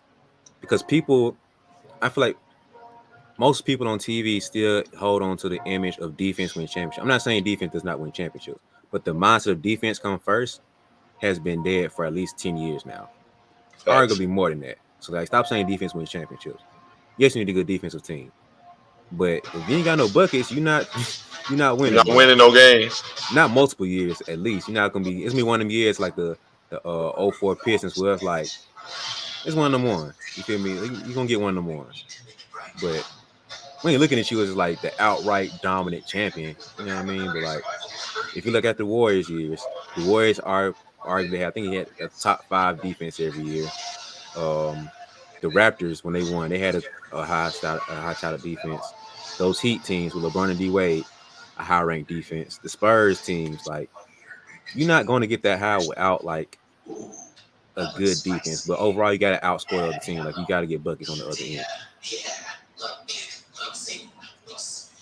Yeah, remember I was telling you off air, B. I meant to bring this up. I was telling you off air when John Morant got hurt. You was talking about the Grizzlies play better without John Morant. They might still be straight. I said, oh no, bro. In the playoffs, you need a go-to guy. And I was telling you that. No. We had We had that talk. I remember what we said. I said they might be tougher to guard now because they don't have Ja. But at the end of the day, you need that guy. That's what happened. That's why the Hawks took them years when they ain't had nobody. That's what happened. Somebody else lost somebody, and they was like, "Oh, they can still no, brother. You need a go-to bucket at the end of the day." We talked about that. I think we had a podcast episode on that, bro. Man, B. All I remember is when we was talking about it, I said, because now when the game get down to it, they need a bucket. Who they gonna go to? Jared Jackson Jr. I don't think I like it. And then the next time they played, they got down to the nitty-gritty. Jared Jackson Jr. taking left-hand post hooks on Draymond Green, miss, foul. Then Steph make 2 free throws, go down the other way. Jared Jackson Jr. handoff, tray ball, like off balance. What are we doing? Yeah. Miss, foul. Steph Curry make 2 more free throws. Next play, they let him take another 3, brick, foul, make 2 more free throws, ball game. I was like, when it come down to it, you need that go-to guy. Man, we talked about that on the podcast. I know we did. I think twice. Actually, honestly, I don't even remember half our conversation because we be talking on there and off here, so I can't even remember when. Yeah, they all just the same. But I remember having a conversation. I remember for sure we had that on the podcast because we talking about the Hawks. You always bring them up for an example. But yeah, the Warriors always had a solid defense. It was just the issue like Steph or die. But they didn't have Clay for a while, and Draymond in the bucket. Who is that?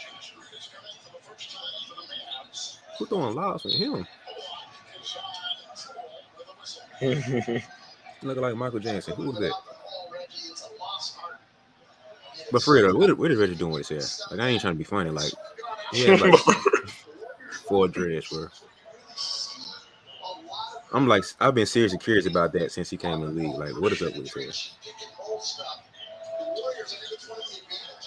It reminds me of Jay-Z here almost. Because I'm wondering what Jay-Z did and like how much of his hair is not his. Because I think that's all Jay-Z's, my boy.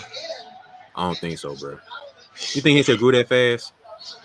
Fast? How fast was it? If you look at the jump from his hair he didn't start growing it until like 2 years ago, maybe 3 years ago. He started after J. Cole, and it's almost as long as J. Cole's now. He started after J. Cole. Yes. He didn't. Oh, no. When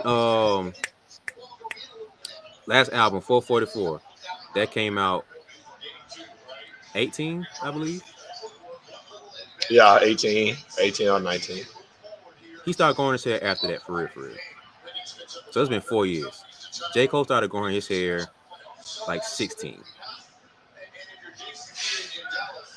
Cole got way more hair than him, though. Cole got like a lion's mane. Jay-Z got like a very nappy fro. Bruh, if I pulled up a picture right now and showed you Jay-Z and J. Cole, Jay-Z is way too close to J. Cole right now for that to be his real hair. I don't think that's all him. And then he doesn't change his hair up, bro. Like, it's almost like a wig.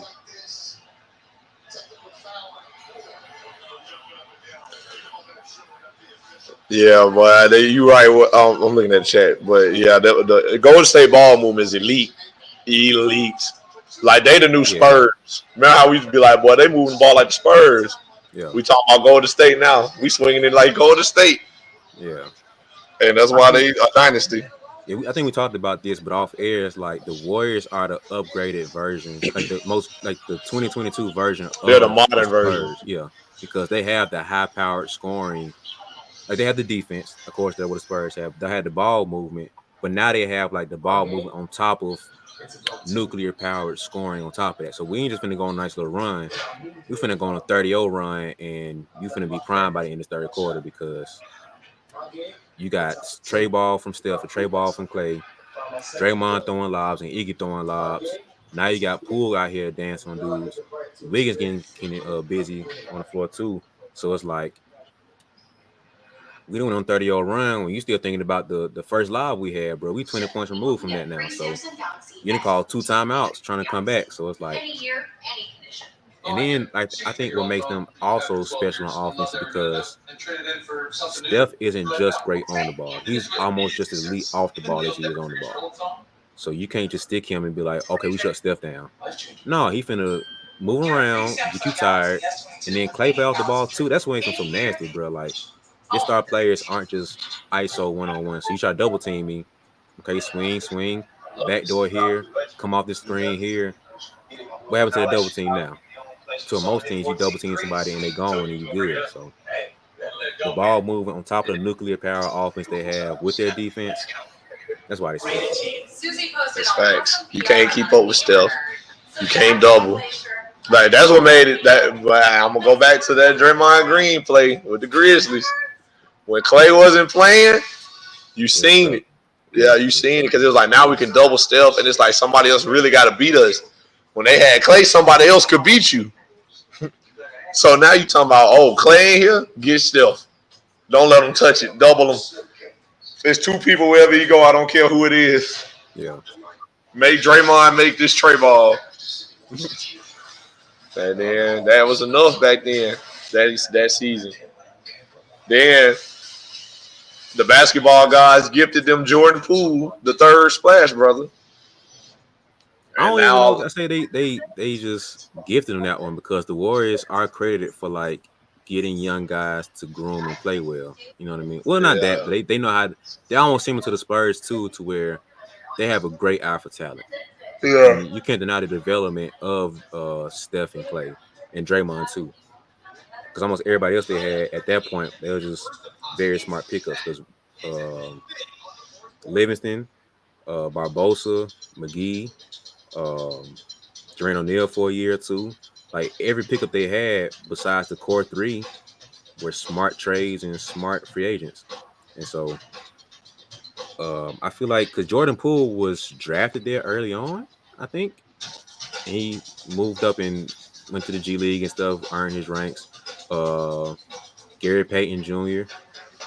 He went through the development and everything. They have a good eye for talent. So yeah, Looney's a good example, somebody who's developed and played well. So I don't know if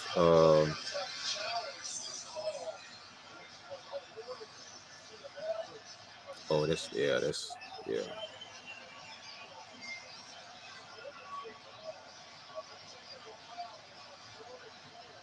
Yeah. Yeah, like the last few years with Steph was like reminding me of Trae Young in college, where you just basically play boxing one, a triangle, and two, and get the ball in his hands.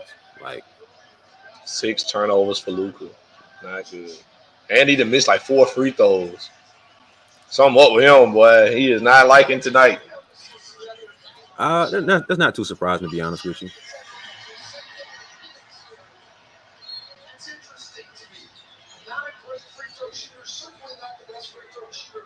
I feel like Luka's bound to give you one of these games in the series, probably 2 of them. But I still expect Luka to have a game where he goes off and kills everything moving. So Penny had to rush that. He shot that all off balance.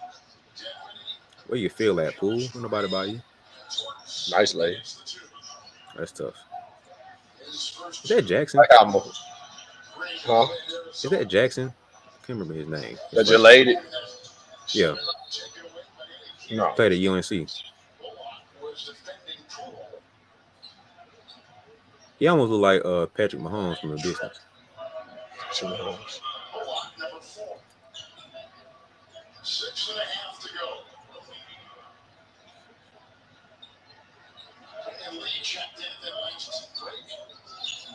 He's gonna go crazy. Got Luke on him. Oh, they sent the double. Never mind. Swing. You got to look at the other side. I think that's the game plan. I think the Warriors trying to pick on Good Luka, shot. and then whoever they have on Luka, they're going to double team him to get the ball out of his hands. They know Luka can't guard, and they probably just not trying to let him get in foul trouble. They'll never let him guard by himself. Yo, if that's the game plan, that's super smart. Ain't smart by JP. If that's the game plan, that's super smart. They'll never let him get ISO.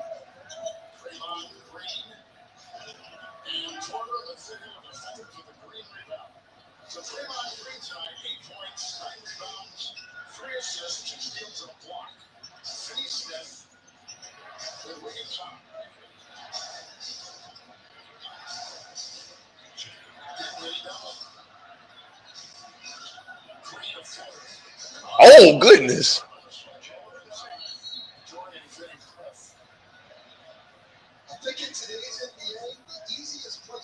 Hold on now. Oh my.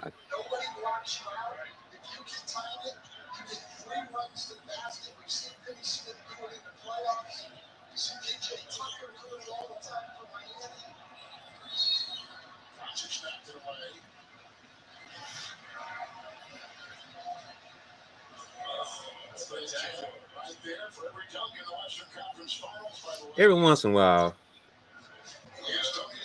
you see a dunk like that, and it's just like, I respect you, sir. I respect you, sir. He been balling this year, but that dunk, you earned a couple brownie points for me, man. The Golden State Warriors, the first round took care of Denver 4 games to 1. In the second round, they took care of number 2 seed Memphis 4 games to 2. Cannot lie, I did not miss the Warriors dominating basketball. I hate to sound like a hater, but I did not miss them dominating basketball. I wouldn't say I miss it, but I miss it.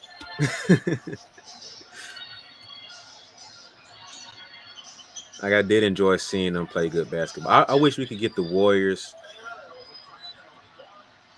I want to see the Warriors be the Warriors. I'll say that. Like I don't always want to see them dominating necessarily, but I do want to see them like at their like pre-KD Warriors. I'll say that. That's what I really want to see because it was fun to watch them, man.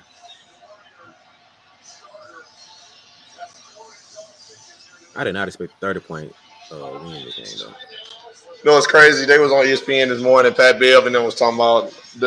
I think this is gonna be a great series. They'll probably go to 7. There won't be no blowouts. Maybe one, but but most likely won't be no blowouts the whole time. It's gonna be a great series. And then they come out and get beat 30 first game. Did they forget that won't like, still- who the Warriors were? Like, Not saying they won't still go 7 though. you're bound to have maybe 2 of those games. I don't care who you are. Honestly, I really don't. But I think the Warriors have enough to where you're liable to get blown out by 30 in a given game. Like, I honestly can't see how you can say that. Like the Mavs are good. Like, don't get me wrong, because obviously they're in the conference finals. But they're playing the Warriors, bro. Like, they don't have the defense to sit there and like combat what they can do. You got to outscore them. And I don't see that happening. And so you might have, like I said, you might have a game where you can go back and forth, but that's going to be a home game. You have 4 games to play in Golden State. So which one of them games you're going to have to outscore them in?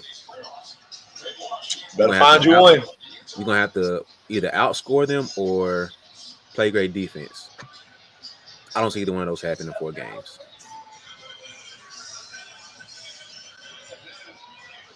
If I was the Mavericks, I'd put Luka on Draymond. I mean, not right now. Obviously, I have Luka out the game. But next game, I start Luka out on Draymond.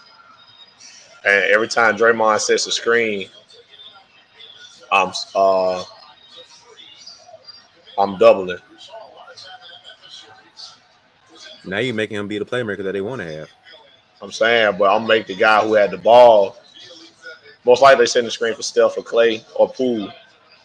If Draymond set the screen with Luka, I'm telling Luka to double off the screen. And then You just help him get into the offense in a different way, because you just hit this man in the face. but no, like what they do is usually they throw it to the middle. Like, so say Steph has the ball on the wing, they throw the ball to Draymond, it comes with a DHO, and then he'll either give it to him, he fake the handoff, and he goes into his dive. And then he either lob it to Looney or whoever the other big is down there. It used to be Gary Payton Jr. It used to be, or the second. It used to be him. And so all you're doing now is get him into that action a different way. So I'm gonna throw it to him, and now Draymond dives playing. Put out the backboard. Put out the backboard. Ain't nobody like that. I don't see either one of them getting up like that. They can dunk. Shoot. He ain't jumping over dude like that. See, they ain't want it for real, because if they did, they would have been running full speed. I know I would have. You don't get no burst of energy like the one where you realize you're going to have an open fast break. Put out the backboard. Put out the backboard. I'm trailing. I got you. Trying to tell you, boy. Like, if I could pick any team, it's a blowout now, so we can start talking about our own stuff. I feel like we the commentators. Might well get to talk about tonight. But if there was any teams in like, oh goodness, if there was any teams like out the past that I wish I could play on, 3 teams come to mind. The old Showtime Lakers. I wish I could have played on that team with Magic in them. I wish I could have played with Lob City Clippers, even though we was talking about them earlier. I wish I could have played with them. And I would like to play – good shot. And I would like to play with the Nets right now.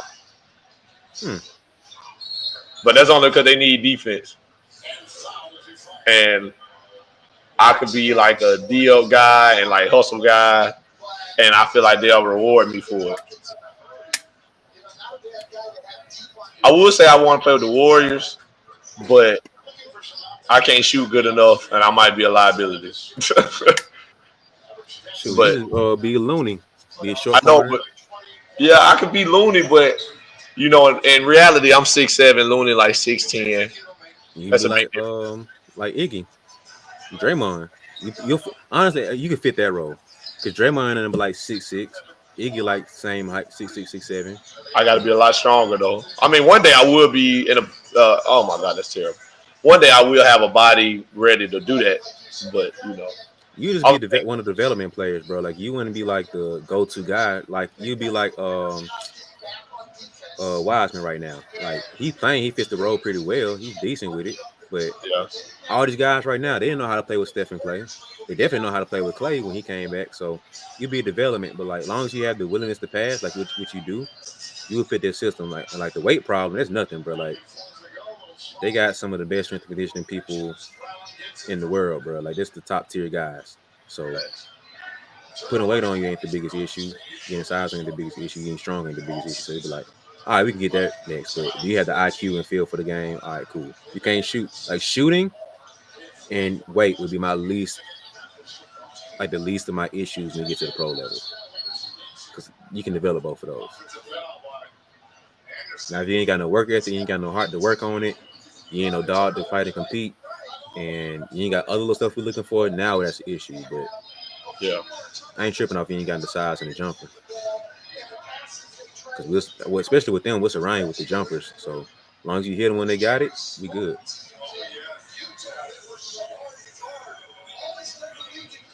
Yeah, I think the Warriors are a team I would want to play with. I would like to play with the Heatles, that Heat team. I don't even care if I played, bro. I would have liked to just sit there and watch. I would have been like one of the dudes on the bench watching. I don't even care. That's tough. But those two teams, probably the Bulls team, the Jordan Bulls. If I had to pick which one, maybe the second group one, because I feel like Rodman would have been fun to watch. But I feel like it would have been annoying to play with. I feel like it would have been fun to watch as a teammate. Or have front row tickets to that every night. And if I had to pick another one, maybe to actually play on, because I only name one team to actually play on.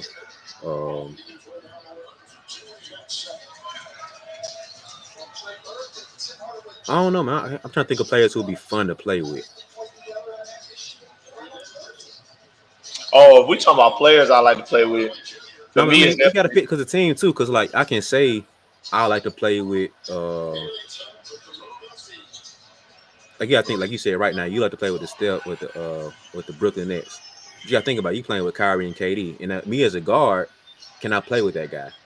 You know what I mean? Like, so I'm thinking about that too. So as a guard, I'll let us say CP3, but I'm 5'10", he's 6 foot. Like, bro, we ain't playing together. We're playing the same position.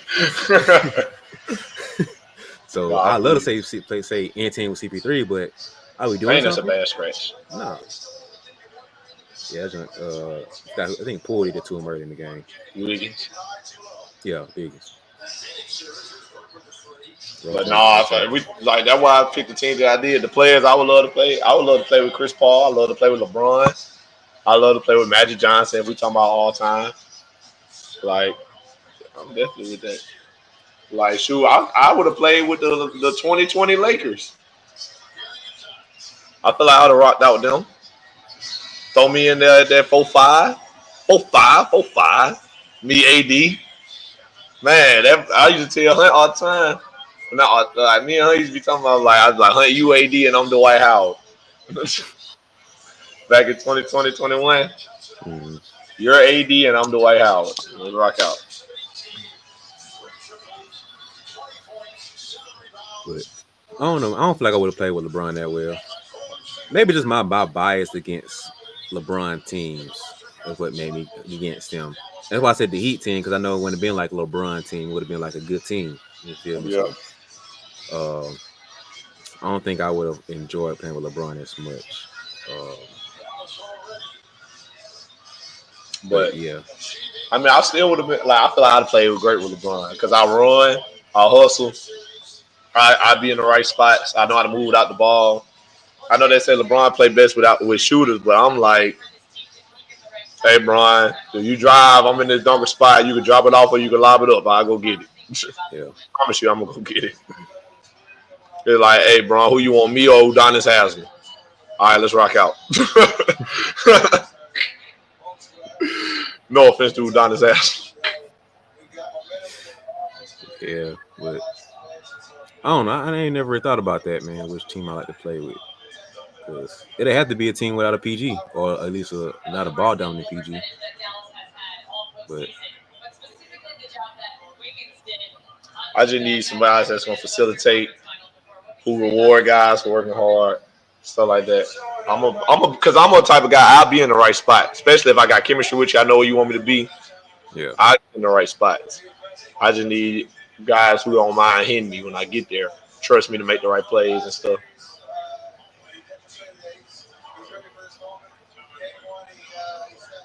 yeah, man. So give me your thoughts on the game, man. What you feel about what happened, man, in this, I think 30, 40 point blowout. It's only 20, man. But no, I think the Warriors came in with a great game plan for Luka. They they didn't let him pick and choose his matchups and pick them apart like most teams. A lot of teams let him come out like pick who he really pick who he want to go against and call for that screen and then just go to work against that person. But they didn't let him do that tonight. They hard hedged and made him play against who they wanted him to play against. So all great game planning by the Warriors. So shouts out to them. They did their thing. Then they made shots like they do. But it's a lot easier when you make the other team's best player turn it over 6 times. You tend to get good shots after that. So overall, just a good game by them. Great game planning. Got to see if the Mavericks can bounce back. So what you think?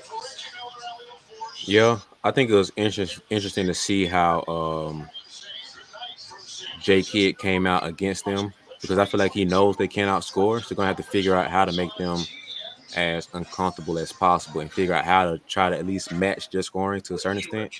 So, excuse me, I think that's going to be interesting to watch out for, and to see who can consistently step up besides Luka for them. So I feel like, honestly, I'm not surprised by game one. I expect it to be a blowout, but I'm not surprised by the outcome.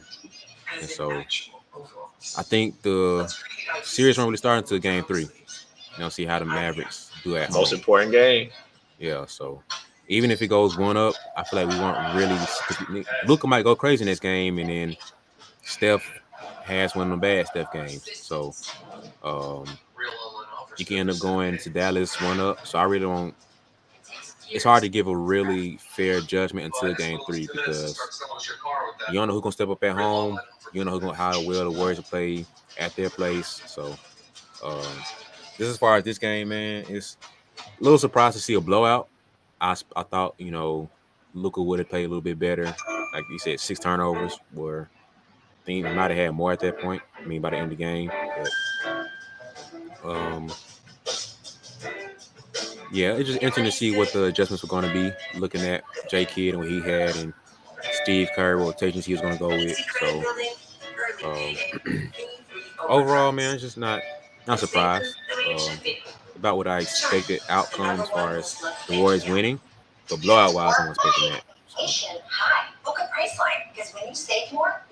So yeah, I think moving forward, man, like we've been saying the whole time, man, it's going to rely on a non-Luka player stepping up, consistently giving buckets, and how the defense going to do against the Warriors. That's all it comes down to. Because the Warriors going to give us offense, they're going to give us good defense. And just seeing how good Poole is going to be and how Wiggins is going to be to really give them something else besides Steph and Clay. Facts. Okay, this is a freezer, not a time capsule. Sometimes Well, all right, man. Is that it, man? Is there anything else you want to say to the people before we get off here? Yes, I want to say that this live was sponsored again by the B. Ball Jones Podcast, people. This B. Ball Jones Podcast, and is available everywhere from YouTube to Spotify to Apple Music to anywhere like Google, even the random little stuff that has podcasts on it. We are there. We are everywhere that you can get podcasts. We are a basketball podcast that is built on a foundation of giving quality conversations about giving dope perspective on the game and high IQ talks and conversations, man. So make sure that you guys go show some love to the B. Ball Jones Podcast. To give a follow, give a like. You go on the podcast episode, just comment below like, man, we saw these guys on the live that you guys sponsored, and it was a great conversation that they had on the live. and we appreciate you guys sponsoring that live. So go on there and show them some, go on there and show them some love, man. I'm pretty sure they would appreciate it, and we would appreciate it too. But yeah, man, that's it for the first live of the Western Conference playoffs. That's it, man. All right, man. We appreciate y'all for listening or checking us out, watching the game with us. But you know, like he said, man, go check out the B-Ball Jones podcast, man. We'd appreciate it. From us to them, you know. Be sure to follow Brian on all social media at B-Ball Jones. That's BEE Ball Jones on Instagram, Facebook, and Twitter. Be sure to follow me at Nelly H34 on Instagram. On Twitter. At Nelly H34 on Twitter. And at Nelson Haskin on Instagram. But that'll do it, man. We appreciate y'all for listening to another one. And we'll see y'all next time.